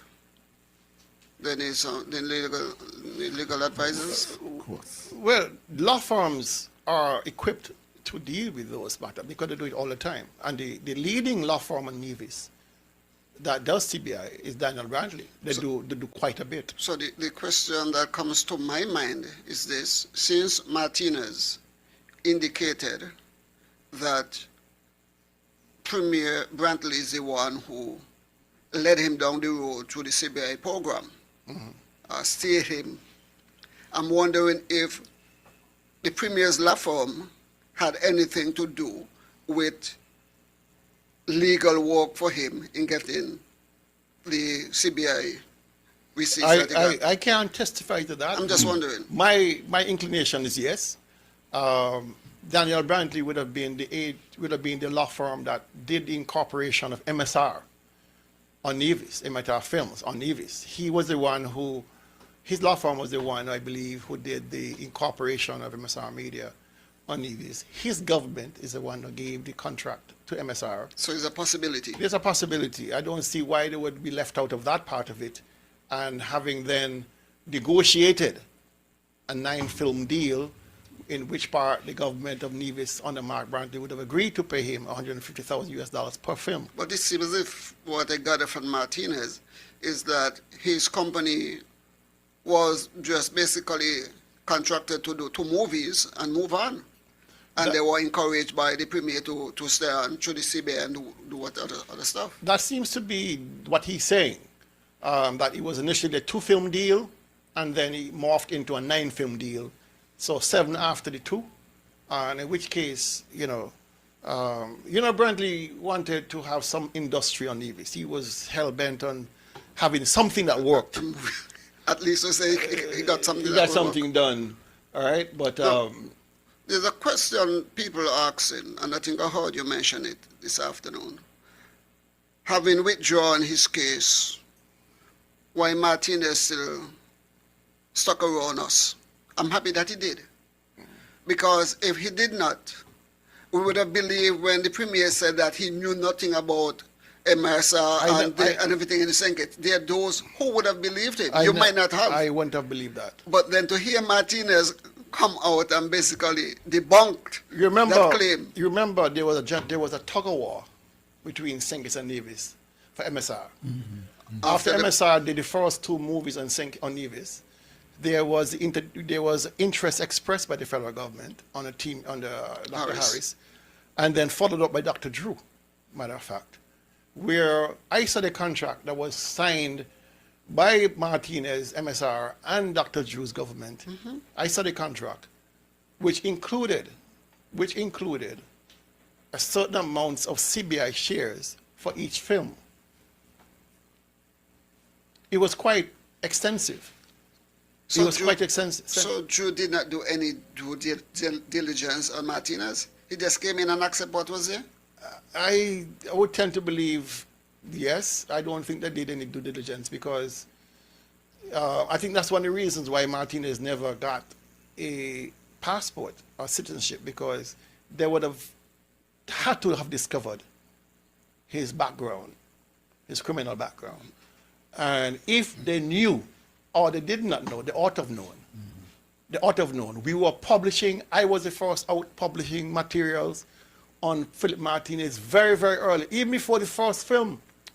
And I want to thank you for that, because now even when he came down and he filed his court case, you were the first person also to say to all the leaders them in St. Kitts and Nevis, stay together. This is not going to go anywhere. He has no case. Mm-hmm. Okay? You were offering better advice while the Premier of Nevis was talking about bombshell and basically indicated that who got caucus on lookout for rain, that there was something in the pipeline that Martinez had over us. You were debunking him all the time and said nothing there. And he has proven to be true. Yeah, it is mind-boggling that, a radio host would have had more insight than the Premier of Nevis as to what's going to happen. You see, you're a wise individual. You're a doctor. You're a true doctor. But you see, the thing about it, Brantley wanted this thing so badly, he was willing to look the other way, dig it head on in the sand, pretend this is not happening, pretend that the gentleman didn't have a criminal record. They wanted it so badly. They would lie about it. They would connive. They would create all sorts of issues. And when he came down to the come, and he said that he has a bombshell on his Wednesday program, and on Friday the letter dropped about Timothy Harris being guilty of this and this and that. That should have signaled a lot from Brantley to come clean to the people of Nevis. But instead, he doubled down. When he came down to the situation where now he may have to have had to testify in the RICO case, he started now saying, I was in the yard. I didn't know what you're talking about. I was not privy. I didn't have no CBI dealing with this man. He tried to now extricate himself. As usual, it's never him. Narcissists ever admit fault.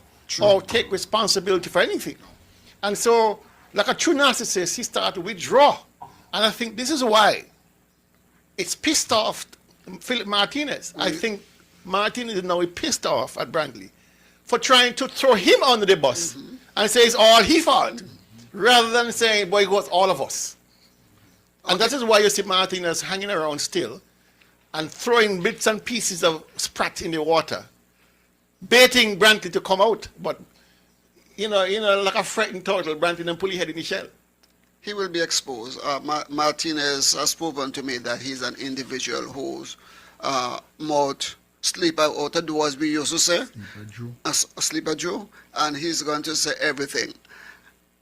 Dr. Daly, if you were in a situation like that, hypothetical, where you stood or you were benefiting handsomely, would you have pulled yourself out and remove yourself from the benefit, or you would have continued doing what you're doing and try to reap as much as you can? Let me answer something here, because somebody says, Joseph Brooks says, remember that Martinez withdrew his case without prejudice. It can be refiled.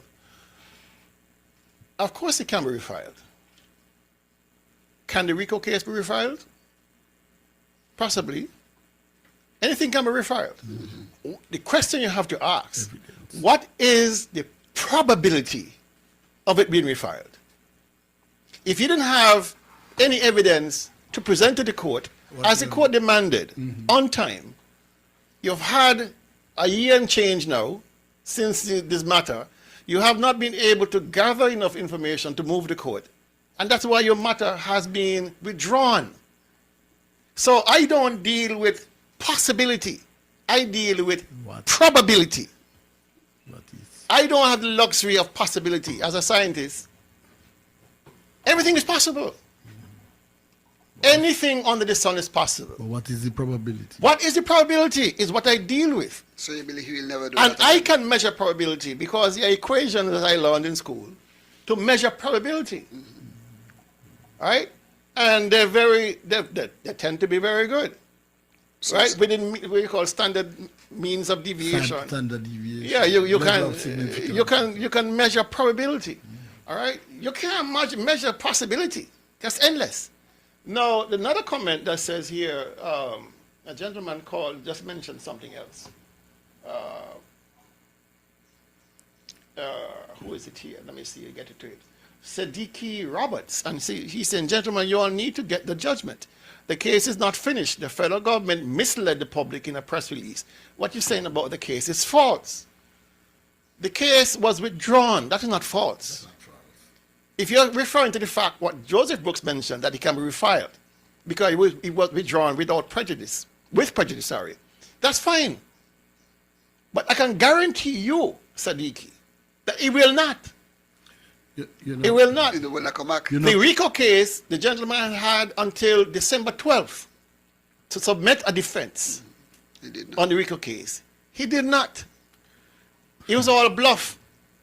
All right? And I kept saying, whole strain, he will cave. You said that. And he caved. You said that. Right? With the judicial review, I said the same thing. Whole strain, he will cave. And he caved.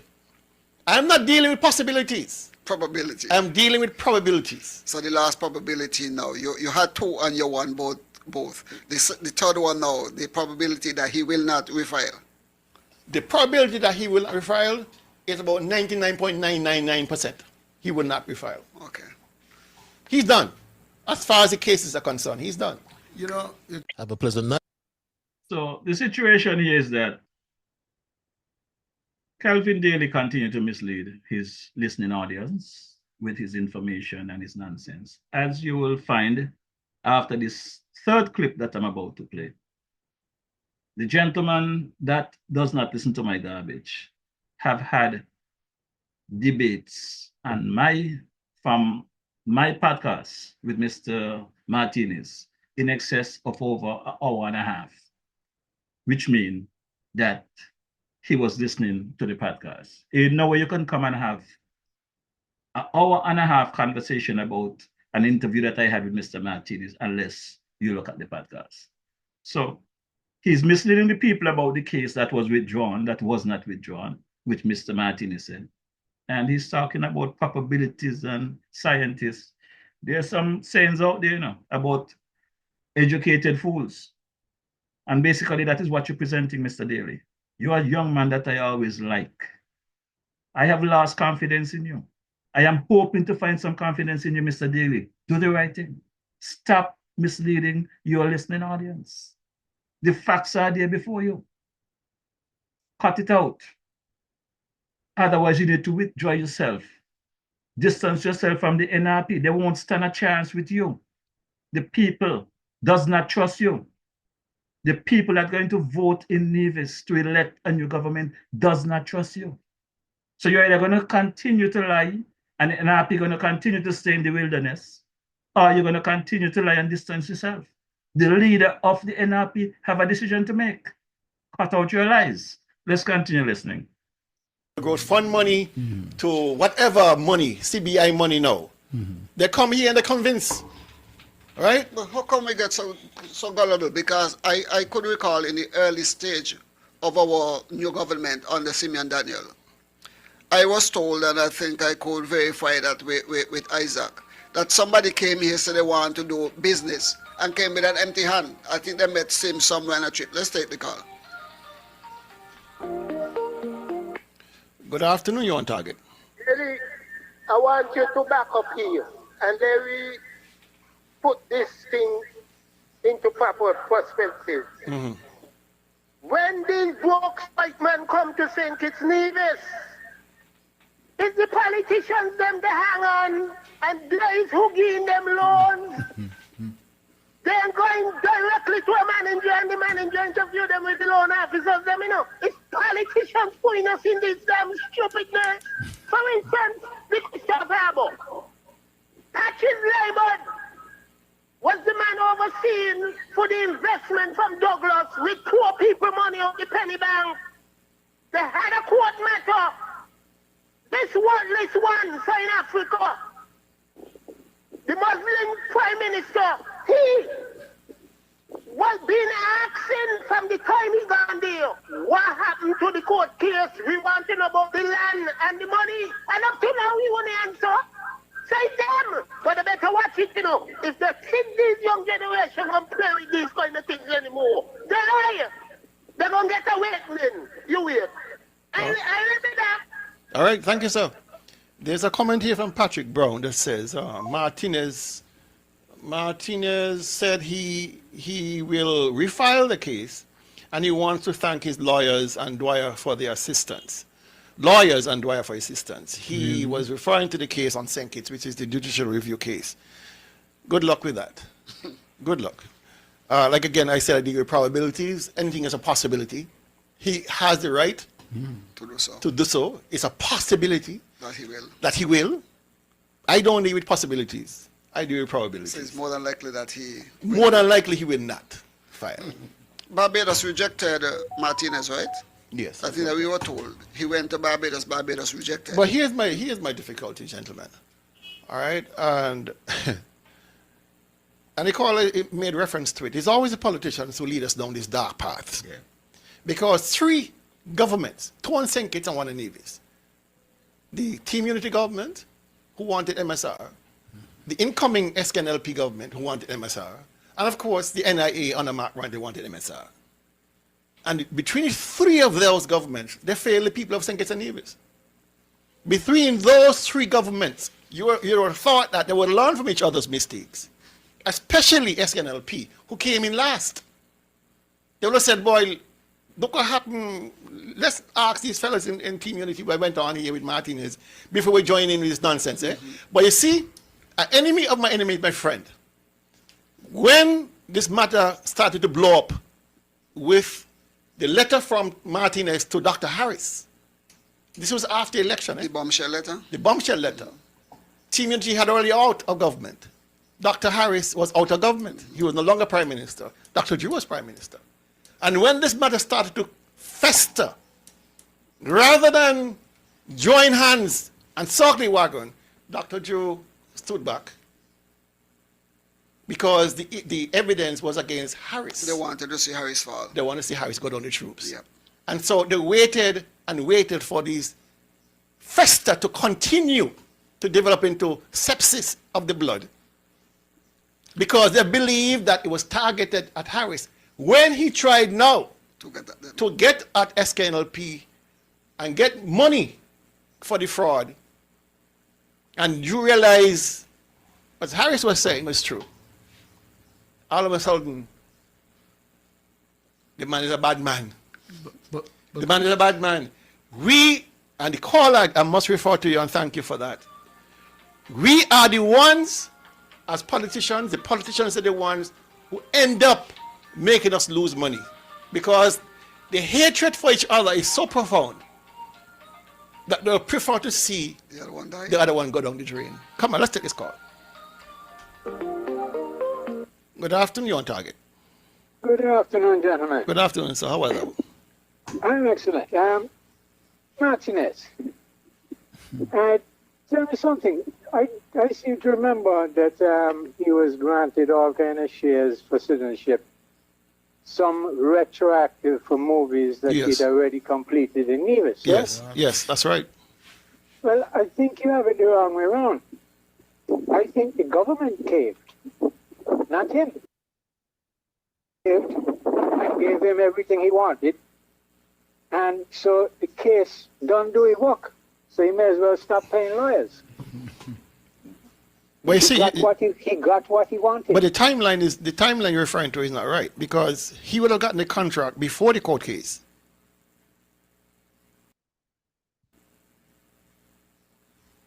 He would have gotten the contract. I saw the contract that was written on behalf of MSR and the government on St. Kitts, and it was way before the legal matter came to light. And so that I didn't know. yeah, it was before. And see, this is the point I'm making. Drew and them were entertaining him, even when at the risk of him defrauding the government, because nobody took the time to investigate. They can't say they didn't know caller. They cannot say they did not know the background of this man, because I was talking about it, I published about it, there were other people talking about it. It was inescapable. So I don't know if they were relying on the testimony of Brantley that this man is an honest man, that he has reformed his life, he's no longer a threat, and therefore accept him. So I don't know on what basis were they accepting him. Because I know lepers don't change their stripes. Can't change. Okay, so I'm mixing up the two cases. I think the RICO thing happened prior to the shares being granted. Yes. Okay, all right. So there's a second case that I'm the judicial review thing. Yes. Okay, I'm mixing up the two cases. My apologies. No problem. But all I can say is, as far as I can see, the case will be represented if there's something else you want. Good luck to that. Because the RICO case did its work extremely well. Well, what did he get? Actually, what did he get from the RICO case? He got all the shares that he requested. But he had those in before, because he bought the hotel with the shares. No. The number of shares increased. But don't forget, each share is a sale for the developer in citizenship. Okay. So if you have 500 shares, you only have 500 sales. Right. But if you have 1,000 shares, you've just doubled your sales, your possible sales. Well, you've increased your inventory at no cost to yourself. That's true. Okay. All right. So I would say that with the RICO one, the government capitulated and gave him all these shares, right? The same excessive shares that he was complaining about for Galaxy. He got the same amount, so then everything hunky-dory. Then there must have been something else he wanted that he brought the next case. I'm sure he don't bring a case unless there's something he wants. But he wanted something. He wanted cash. He wanted to pay it. He wanted to be paid out. Okay, that's a good reason. Thank you, caller. Kel, there is something to be said about someone coming to Nevis with no money, and was it $150,000 a month? 150 US per month. Per month for 9 films, 3.2 million, 2.4 million EC dollars. And when you have local people in Nevis can't get money to do even keep their little businesses alive, and when you get some money from the Taiwanese, you say got to be people over under 35, all sorts of restrictions. The person living in all the villages in Nevis and all the parishes must be saying, but wait, one man come here broke, and is not, and okay, you know, in negotiations, Kel, you could say, okay, I can give you this and you give me that. You come with something. Okay, even when we go to build a house, the bank says to you, hey, show me your land and show me some assets and so on and so on. None of that was done. Well, even if it was. But the point is, somebody is able to come to Nevis who doesn't look like us and get $3.4 million off the bat. Off the bat. And that's not all, you know. Remember, he got all the concessions. Yeah. I mean, plus the concessions. And then you see the little man kill every day. They talk to you, say, boy, you're trying to do something. The little man, the problem with the little man, as we call ourselves, the little people like we call ourselves, we are not connecting the dots. We are not doing a comparison between what happens to other people and what versus what happens to us. That's why I raised the point. And that's why I raised the point, Kel. I heard you. When the matter of concession comes up, and you're local, or you're in the diaspora, and you want to come home, it's always all sorts of hoop and... Bring a used car, not a new one. All kind of craziness. But a gentleman comes here, has no money, at all. And he's not the only one. No, there are several. Many come through. And add criminal record to that. And what happens often, our government, believing that white is right. Oh, Jesus. I'll know. We are still suffering from this post-colonial mentality syndrome where we feel less than. Yeah. And our governments feel that we are less than, the people that is, the masses. 200 years. And they have more faith and confidence and trust in persons who come here who look different from us. But we give them the red carpet treatment. They have everything at their disposal, and we scrambling for the leftovers. I have a second view to what I agree with what you're saying, but I also have a second view. When you look at this, especially in the case of Martinez, you look at the person who has the responsibility to grant the license, to grant all of the benefits to Martinez, had a business that was benefiting. So to Hensley's point, to help me as a small man, Dr. Daly is not going to benefit. So therefore he's not going to help me.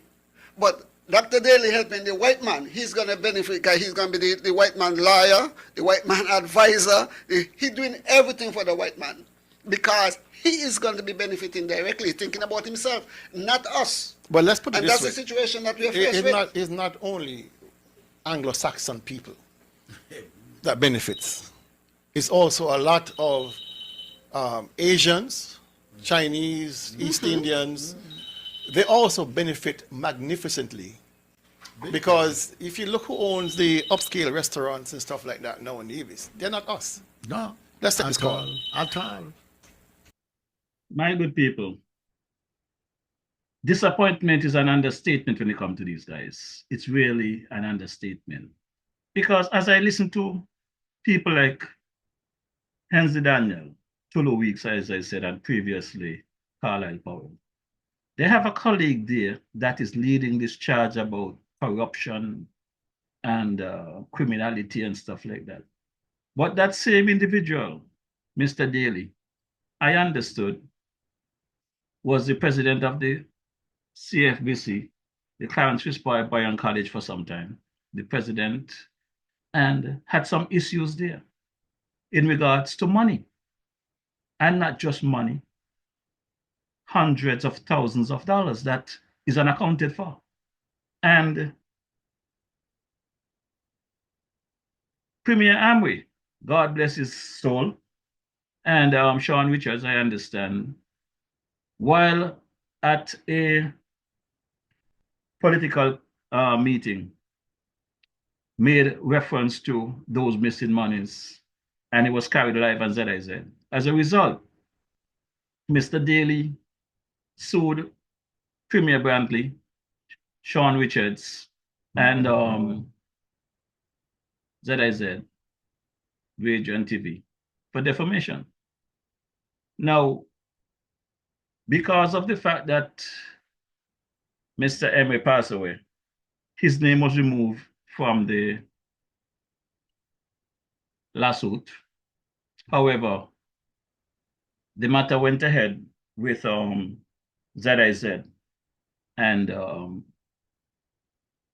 Sean Richards. And based on audit reports, the financial report of the bank, of the college, sorry, the case went in favor of ZIZ and Sean Richards, where Mr. Daly has to pay them costs in some $10,000 each, $20,000. Now, Mr. Daly has the document. He's aware of this matter. He have not come to his podcast and speak about this matter, even though I spoke about it a few weeks ago. And I decided to leave it alone. But if Mr. Daly going to continue to go down this road, talking about people and accusing people of corruption and crime and criminality, then I'm going to have to present that file that I have of some 26-page ruling from the judge. But in the absence of that file that I don't have, the Premier, Mr. Brantley, did speak to this matter at a press conference or one of his podcasts some time ago. So let me play this quick clip. Clarence Fitzroy Bryant College. And nearly $500,000 that disappeared. They say it fell off a truck. I don't hear a word being said about that. And that was only the money, because that was the fees that students paid. Students paid over $800,000. And during the tenure of one of them who talking the most, he's the man in charge. Only 300 and something thousand reached the bank. Nearly $500,000 disappeared. Poof. Gone. Nobody knows where it's gone. Then, you had money taken out of people's Social Security, but it didn't reach Social Security.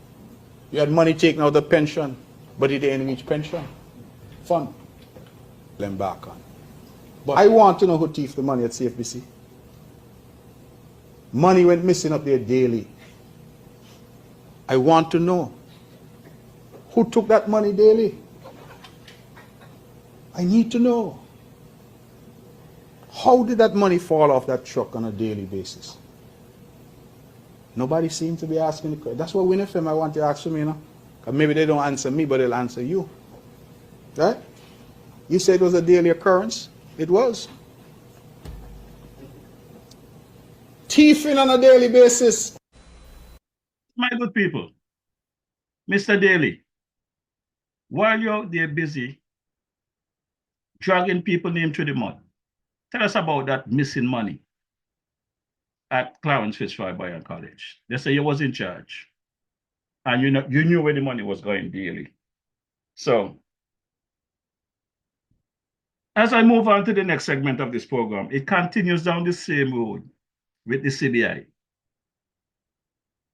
Now, there's another podcast, a good friend of mine, by the name Ian Patches Liebald. He was also one of those people that was knocking me for my position with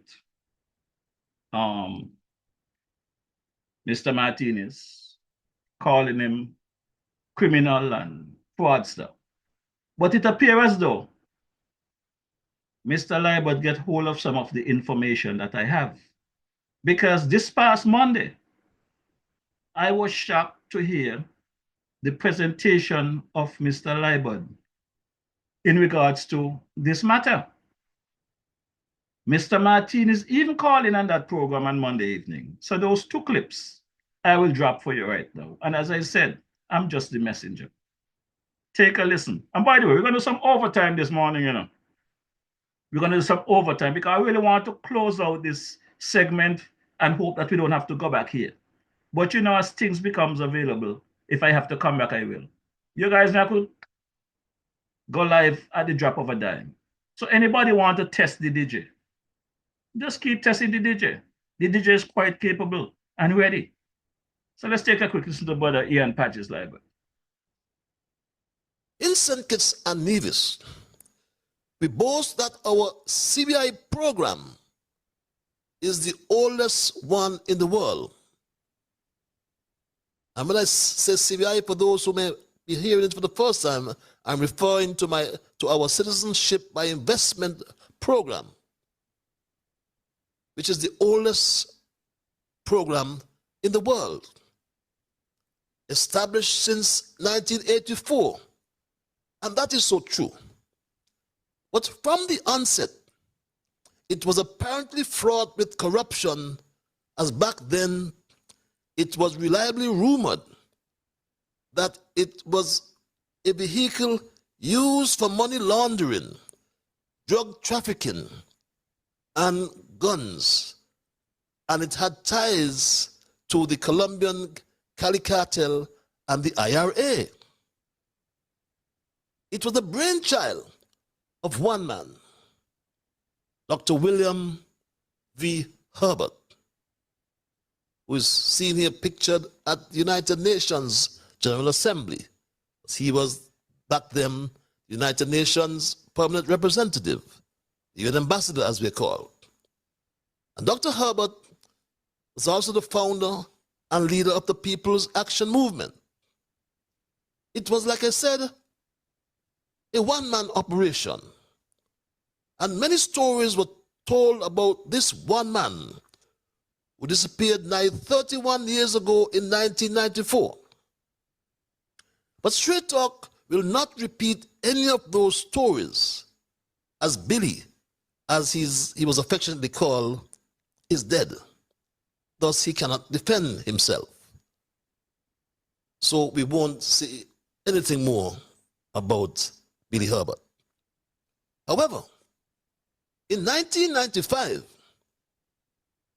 there was a change in government and subsequently a change in the vision and direction of the Citizenship by Investment program. Fast track to 2006. And my Straight Talk family, Douglas was not afraid to lay claim to the ownership of the revamped CBI program back in 2006. He said this, my Straight Talk family. I remember well what it was like when, as Prime Minister, I recognized that we would have to chart a stable and sustainable path forward once it became clear that the sugar agricultural economy and country could no longer be the mainstay of St. Kitts and Nevis. Those were quite tumultuous times globally. But I was determined to put in place the policies and the guardrails to ensure that, firstly, we established new avenues of economic activity and growth, whilst ensuring, secondly, that there was zero social upheaval, zero political instability, and zero domestic tumult. In fact, it is because of those concerns that we created what has now become famous as the Sugar Industry Diversification Foundation, the SIDF.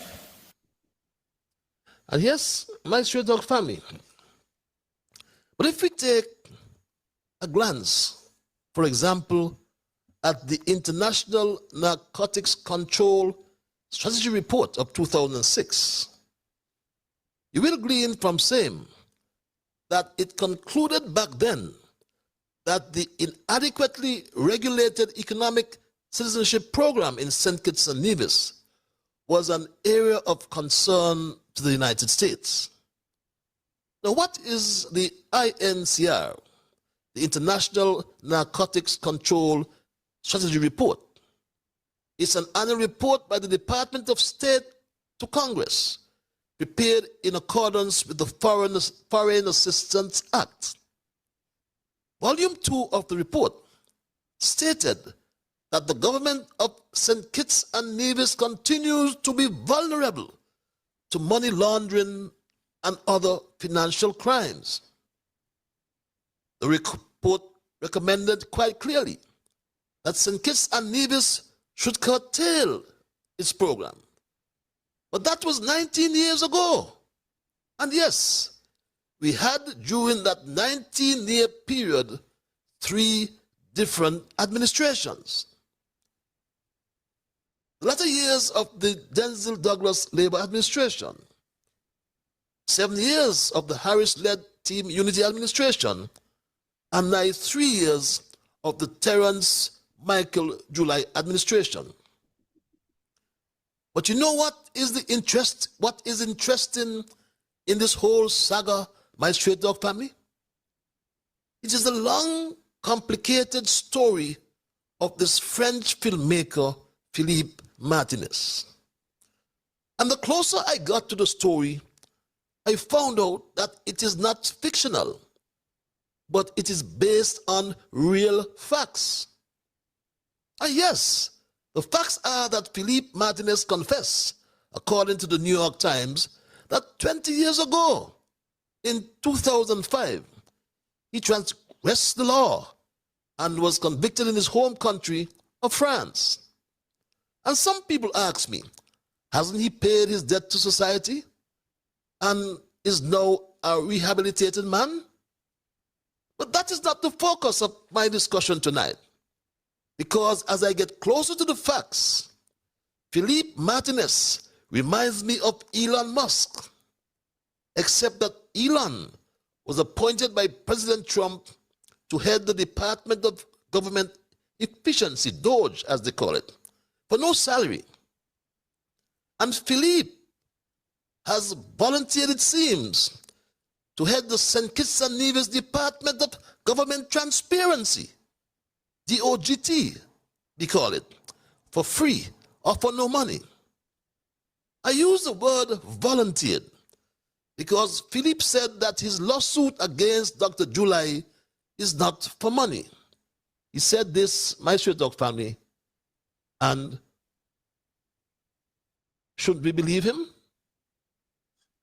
That we've made that lawsuit against Terence Drew in St. Kitts and Nevis is not to make any money. Even if we win, we don't make any money. We don't even get paid for our legal costs, okay? And I would say that Mr. Kelsick, our lawyer, who has made a tremendous work, basically works almost for free because he's just, you know, he doesn't ask me for money because he knows the fight that we're meeting, and he's working really to fight for his country. Martinez also said that MSR filed the judicial review to uncover the fraud taking place in the CBI programs in the Caribbean, the entire Caribbean, my Straight Dog family. He said this. What is the judicial review? And why did MSR file the judicial review? MSR makes no money, not even $1, not even the reimbursement of our legal costs to do that lawsuit. MSR have been saying what is now common knowledge all over the Caribbean, that a fraud took place in the Citizenship by Investment program. My Straight Dog family, Martinez also spoke to the abandoned projects littered all over St. Kitts and Nevis. Well, take your car and drive around the country. What do you have?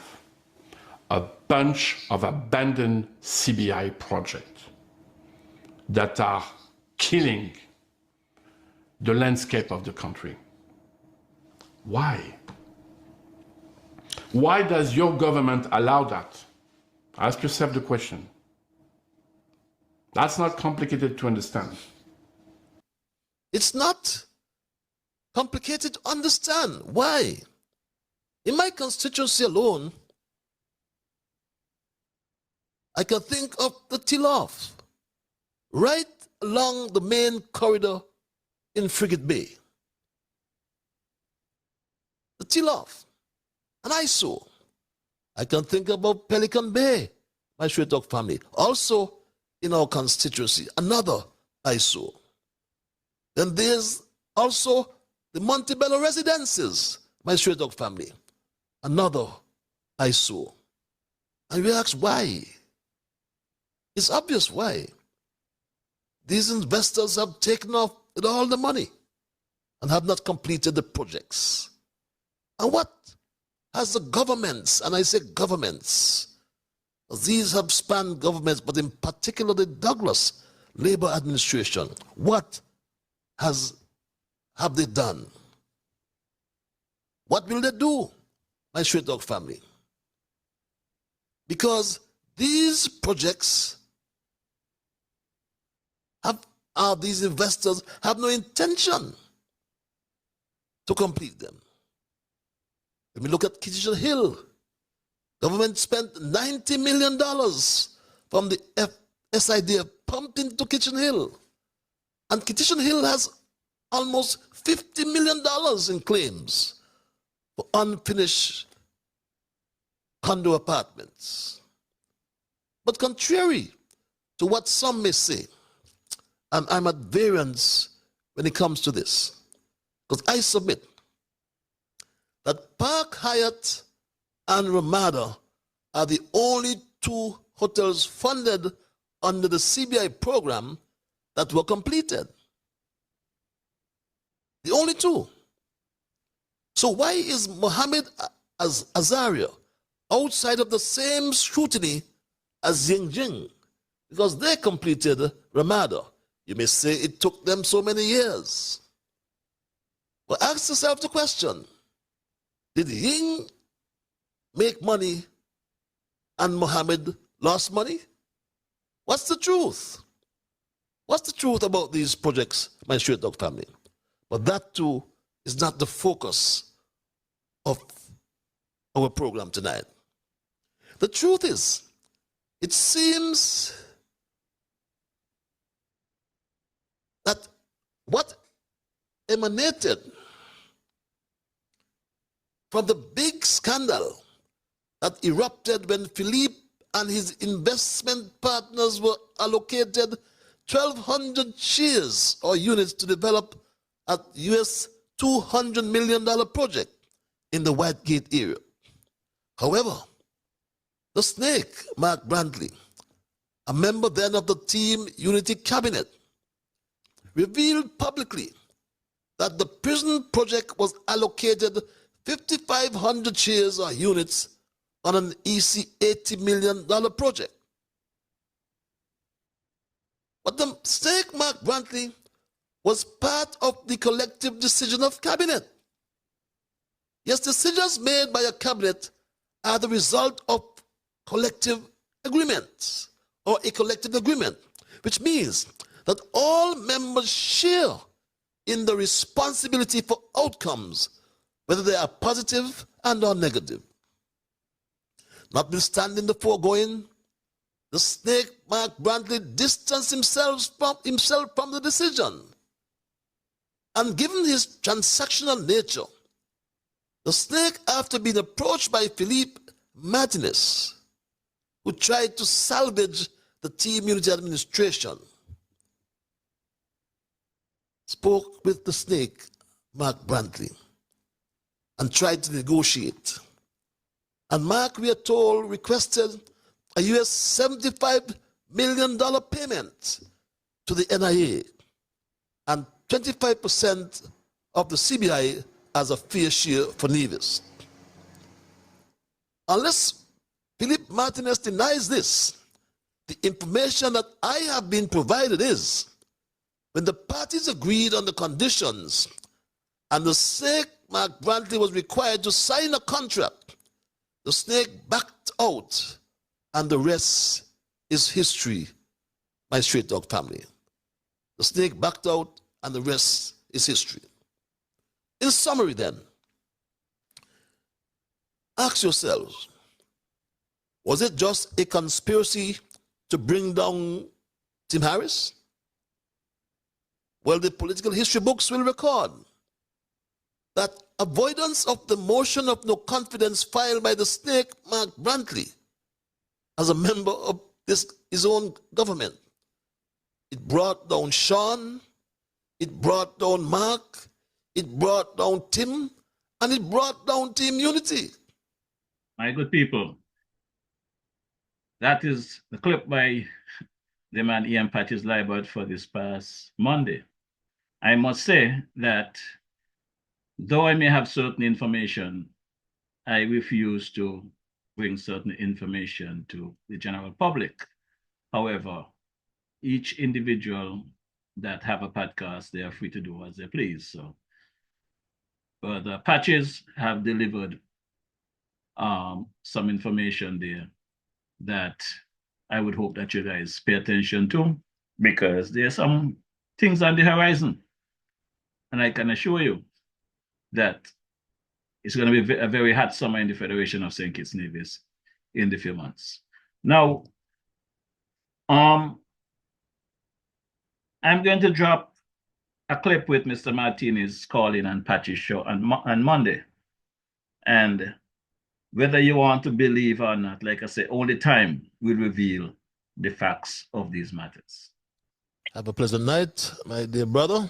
Thanks for your spiritual intervention. We go straight back to the lines and thank this call of a holding caller. You are live. Hello, caller. Yes, good evening, Mr. Patches. It's Philippe Martinez. It's who? Philippe Martinez. The Philippe Martinez we know? The one and only, I guess. What moves you to call this program tonight? Well, first of all, I watch your program every time, as we watch with my team every program in the Caribbean, because we always find very important information. And well, first of all, I want to thank you for commending the effort that we have put for the last 2.5 years into that investigation.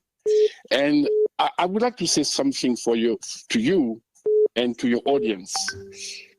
It doesn't really matter what I say anymore. 2.5 years ago, when Prime Minister Drew was elected, I went to him and I offered him to review the evidence of the fraud, the money laundering, corruption, and national security breach in the Citizenship by Investment program.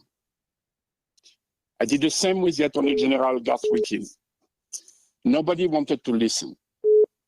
The people of your country needs to understand that my investors and I have invested $38 million plus legal costs plus interest in the Federation at the demand of Timothy Harris and Terence True. In 2023, I notified in writing the Attorney General that because they refused to look at the evidence of corruption, heavy corruption, corruption beyond imagination, that I was going to go to the US Department of Justice and Homeland Security, which I did. I warned them before I did it. Since then, there is an attack, a cover-up to stop the people of the Caribbean to find out what I found out. Because of my investigation, your country has already recovered 32 applicants that paid fraudulently money on the passport. What we ask is that the 22,000 passports are paying what is due to this government. I will generate with my action $400 million for your government. But I am blocked by Attorney General Wilkins for weeks and months.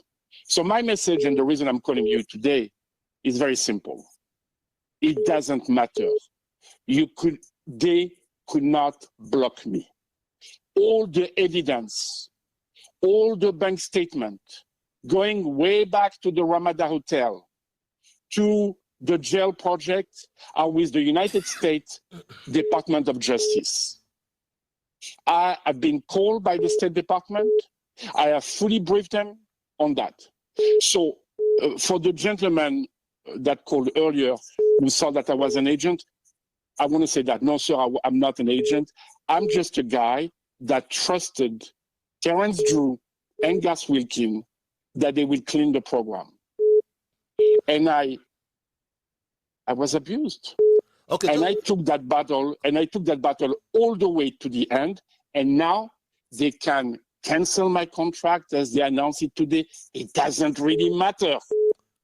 Okay. Now, the United States government, the Department of Justice knows what they've done. And they have all the evidence.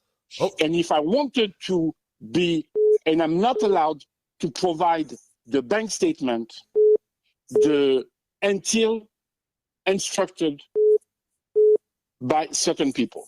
Okay, so can I ask a question quickly? Yeah. I understand that you're going to subpoena some more accounts. Yes. Is that correct? And can you say accounts of whom? I can't say announce who, because as you know, then they try to block it. But because we have received in January the bank account of Bank of America, we have discovered a web of individual and institution that we didn't know were involved, right? So, but I can tell you that there are a lot of officials that are going to be subpoenaed in the United States at Bank of America, and we're going back to the judge next week with my American lawyer, because as you know, we are the only people in the Caribbean that have ever been able to obtain the bank transaction. So like I said, the condos in Dubai and the financial empire that some have built on the back of the people, we have it. And now they are safe with the United States Justice Department. Okay. So all those, just very quickly, Mr. Patches, all those little press release for the St. Kitts press, okay, or the IMI of the world, this is nothing. Okay. It is time to end the cover-up and for the people to face what they've done. And I hope one day I can come back to St. Kitts and the people can appreciate that I've ended the corruption and the fraud. Okay, one more question quickly. If I can give you 10 seconds to respond. You said you have spent $38 million and you have ended your agreements. How would you recover that money if you spent it? Right now, I'm doing nothing until the conclusion of the United States Department of Justice. I'm waiting. Okay. Right? We had a screening. We had 2 screenings of the movie, the documentary, The Men Who Sold the Caribbean to China at the United Congress, the US Congress, in February. They had a major impact. People were shocked about the evidence that we had. So Gus Wilkin should have come to DC like I invited him, right? And if he thinks that the State Department is not aware, think again. The State Department is fully aware of everything that went on. Okay, thank you very much. Mr. Patch, I thank you for commending my effort to bring full transparency, but the transparency will come from the United States, not from St. Kitts and Nevis. So my good people, that was Mr. Martinez speaking to Mr. Ian Patches-Libert.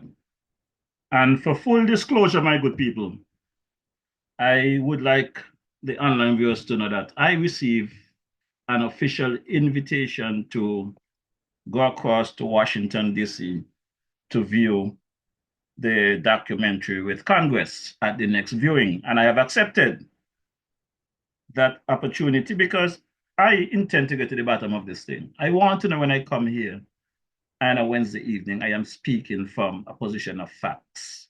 I don't want to be misleading anyone, and I demand that I receive factual information. So as a result, I was invited to come across to Washington, D.C. to look at that documentary with Congress, and I will be taking up that opportunity. My good people, is now some 9 minutes after 8 o'clock in St. Kitts Nevis, 9 minutes after the hour of 1 a.m. here in the UK. So I am already in overtime, but there are some things that I would have to speak on that will take me just a few more minutes. So bear with me as I'll be bringing this program to a close for this evening.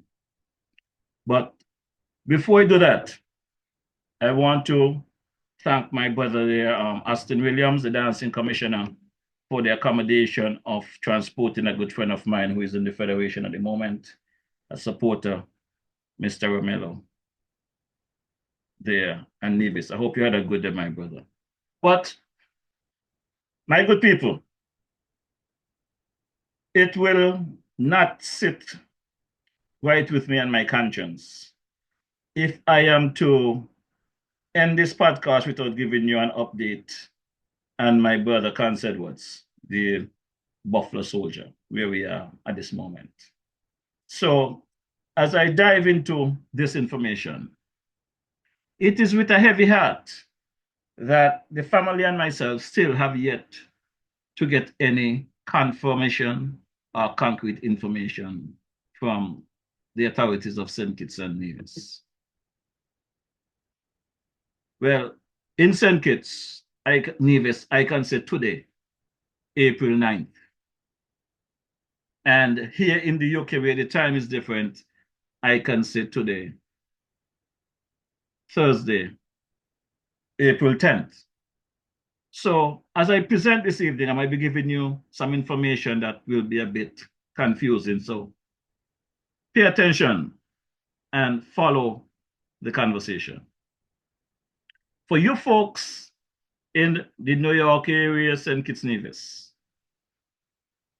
today, the 9th of February, 2025, mark 252 days since Brother Cance Edwards went missing on August 1st, 2024. Brother Edwards went missing, in my view, because of negligence of the individual at the home where he was staying. Because, my good people, by background, with information received from Mr. Edwards' family, Mr. Edwards was living at his home in Middle Island in St. Kitts, where he would receive his doctor visit, whether once a month, twice a month, and that doctor will update the family members on the status of Mr. Edwards.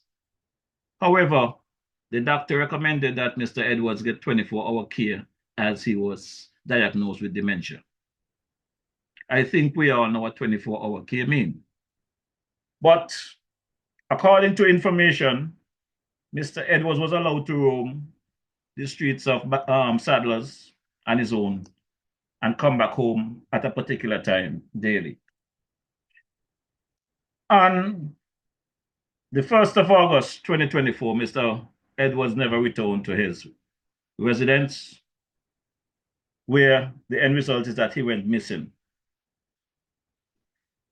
He was found on the 9th of August, 9 days later, some 244 days in a gut site in Sadlers, dead. Now, I said this before and I will say it again. If this home, the owner or whoever, was the people responsible for collecting some $2,500 a month or more, then that same home, the owner, should be held responsible for the negligence and the disappearance of Mr. Edwards. He should have been monitored 24/7. That was what the recommendation was. It's been 232 days since his funeral. More than 30 weeks since letters was written to the Ministry of Health. I myself wrote a letter. Got some verbal conversation, but that's about it. Nothing of importance. I understand that the Ministry of Health through the CMO has taken on some responsibility to generate some regulations for these healthcare systems and syndicate. But there's much more need to be done urgently. Much more need to be done. And you cannot tell me that it's going to take the police department, no matter how busy they are down there. They said they had 6 months of crime free. They had 6 months to dedicate some time into this matter. To date, you cannot get a report from the police department in regard to this case. No communication with the family, no communication with the DJ to give updates on the situation there. These agencies, these governments in the Caribbean, most of St. Kitts and Nevis, where I am focusing on tonight, this morning, they are too reactive. Whenever something happens, everybody reacts, show remorse, show disgust. But 24 hours later, they're back to their life, like nothing happened. I'm pretty sure you guys heard about the incident over the weekend where a nurse was killed. I'm not going to touch that this evening or this morning. I need to get more information before I even touch that topic. But I'm pretty sure many of you would have heard of the outcry on social media. And I'm pretty sure if what I'm seeing on social media, it must be worse in our beloved Federation of St. Kitts and Nevis. My good people, as I said before at the top of this program, I am not here to bring down government. I am not here to cuss government. I am here to bring the facts and make sure that our people get the best of the best. We can do better than what we are doing in our beloved Federation. And when I come back here next Wednesday, I guarantee you it will be a continuation of this podcast, because there's so much I have here lined up to speak on that I'm not going to be able to touch it right now. But one thing I will not miss on any given night is the update on my brother, Hans Lord Black Edwards. And if I had the energy, my vitamin is island purified water when I'm in the Federation of St. Kitts Nevis. If I had my island purified water, I might give you all a little hour this evening, because as I'm going to be traveling in a couple of hours, I am pumped. I can really stick around for another hour, but you're not going to get that luxury this morning. What I really want to do at this moment is that I want to remind the people of St. Kitts Nevis one thing before we leave. There was some release by the government, its media outlet, speaking to the fact that there was some, I think, 158 cases that went up for review in regards to the CBI. I think they said some 32 persons may have paid the additional monies owed because of the underselling. And I think it's some 13 passports was revoked. My good people, I understand they also disbarred some agency, including canceling the contract between MSR and the government. That, I think, is a big mistake. And why I think is a big mistake and it needs to be revisited is simple this. Hadn't MSR filed this case of the corruption and underselling of these passports in court, the government would not have had those 185 cases to investigate. They would not have had found the underselling. They would not have been able to collect any monies. So the government cannot, in one hand, take the whistleblowing of Mr. Martinez, aka MSR, for highlighting the bad actors that was underselling our passport, and go after these people and collect monies. And on the other hand, punish them for blowing the whistle. So I have an issue with that, Mr. Prime Minister. And I don't think this is going to end well for St. Kitts and Nevis. I do not know who is advising you, Mr. Prime Minister, but hopefully in time you and I will have that conversation. We are going down the wrong road with this particular matter. It will not end well for the Federation. I will continue to be that good citizen of our beloved Federation. So as a result of that, I'm going to drop this track by the Mighty Sparrow, and I'll be dropping my unofficial anthem of the Federation of St. Kitts Nevis, and I'll be out of here. My good people, I want to say God blessings on everyone, and I look forward to seeing you next week, where I'll be in, hopefully, a better position to bring you much more of this information and some clarity for those of you who may be confused. Stand by.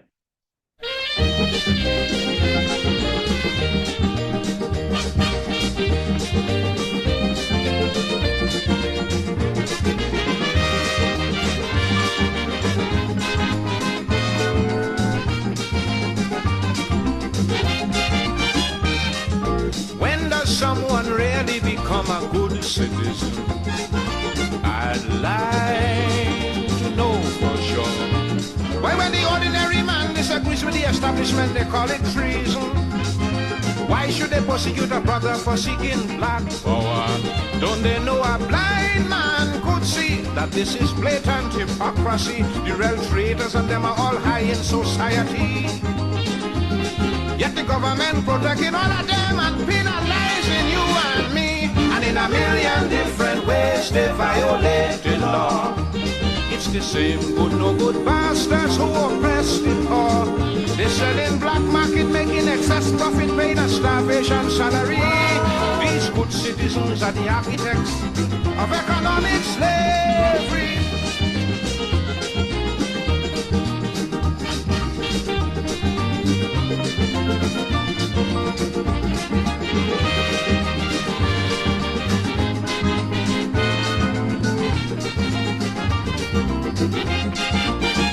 They say you have the right to criticize, but then you are victimized, and without any reason.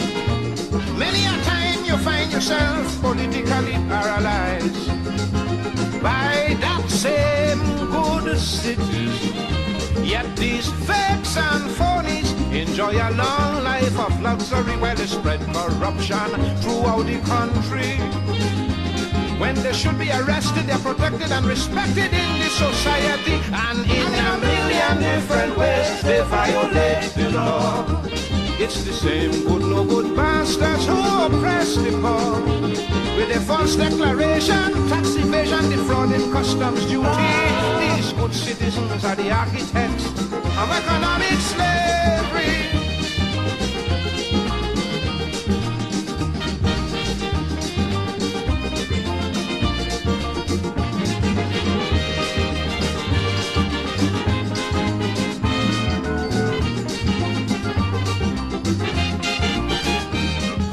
Lust and greed and fraud and strife, they specialize.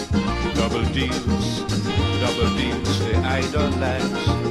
If you're brave enough to open your mouth and criticize, one time you are ostracized and or victimized. Still they go unpunished and unaccused of any crime, while on the backs of the ordinary man these vultures climb. They use the riches and the power, make a mockery of the law, and have the law protect them same time. In a million different ways they violate the law. It's the same good no good bastards who oppress the poor. They controlling bootlegging, dope peddling, prostitution and piracy. These good citizens are the architects of economic slavery.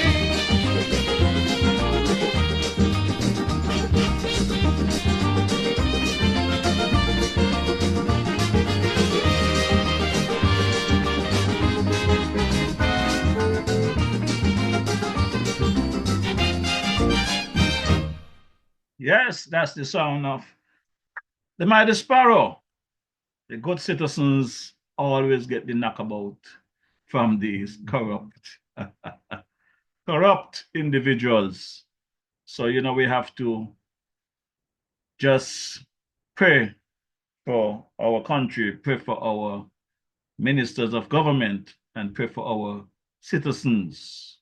Now, at the end of the day, we will realize that no matter what we have, we're going to leave here with our empty hands. So, my good people, I just want to say a special good evening, good morning, wherever you may be. And take a listen to the late, great, the King Arrow. Sister Hazel, I know you love to bounce to this track, but I'm asking you to listen to the lyrics. This one is called Arise by the late, great King Arrow.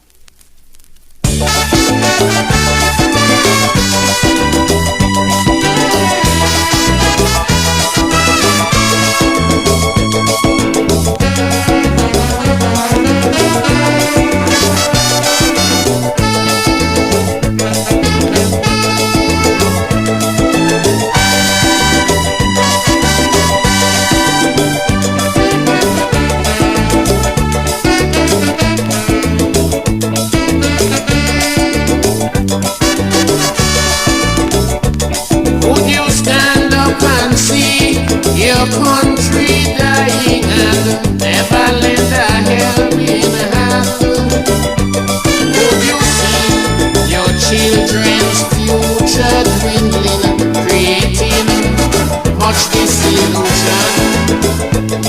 Or would we watch on idly, disregarding our self-sufficiency?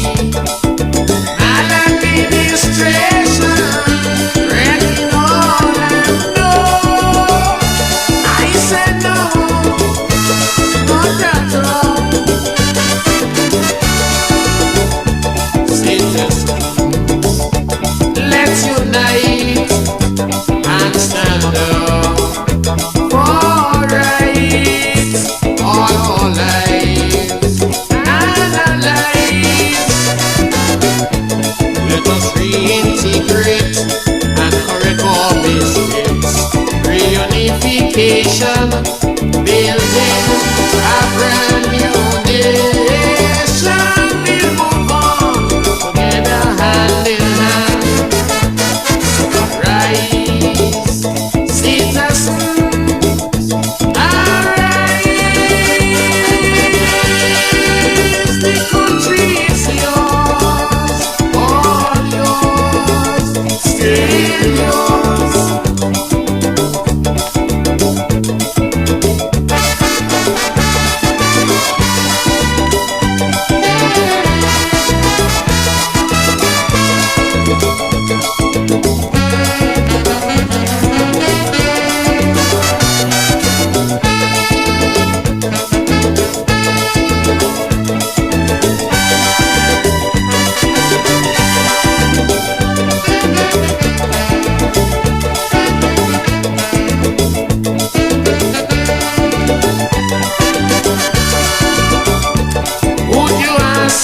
Building a wall so massive or a bridge, don't care how small, as one tends to divide our people, the other unite us all.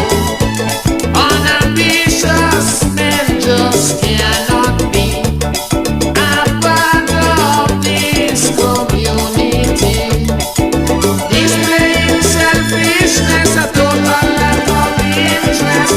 No, I said no, not at all. Citizens, let's unite and stand up for rights, all our lives and our lives. Let us reintegrate and correct all mistakes. Reunification, building a brand new nation. We move on together hand in hand. Rise, citizens, arise. The country is yours, all yours.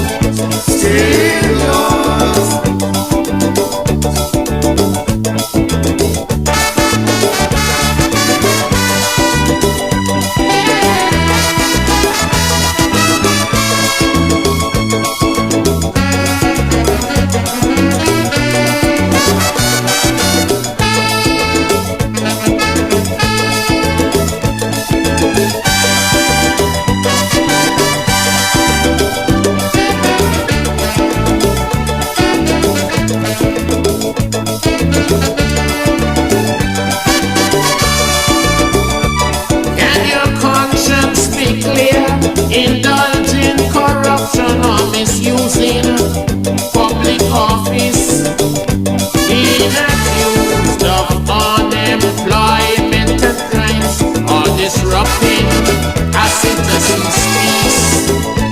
Oh, my country in disharmony, separated politically. Hatred for a brother, cannot love each other. No, I say no, not at all. Citizens, let's unite and stand up for rights, all our lives and our lives.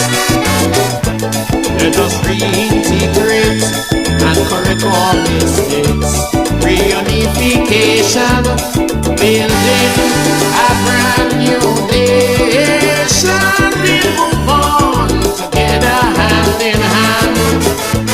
So rise, citizens, arise.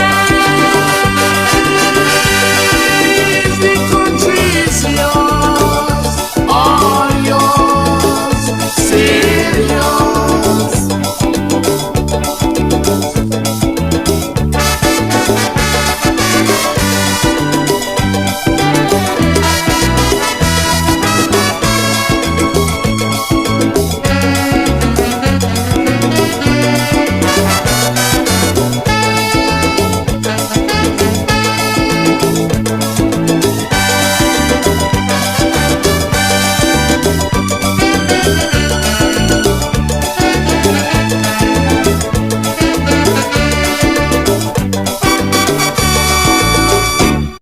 Yes, my good people, and that brings us to the end of yet another session here.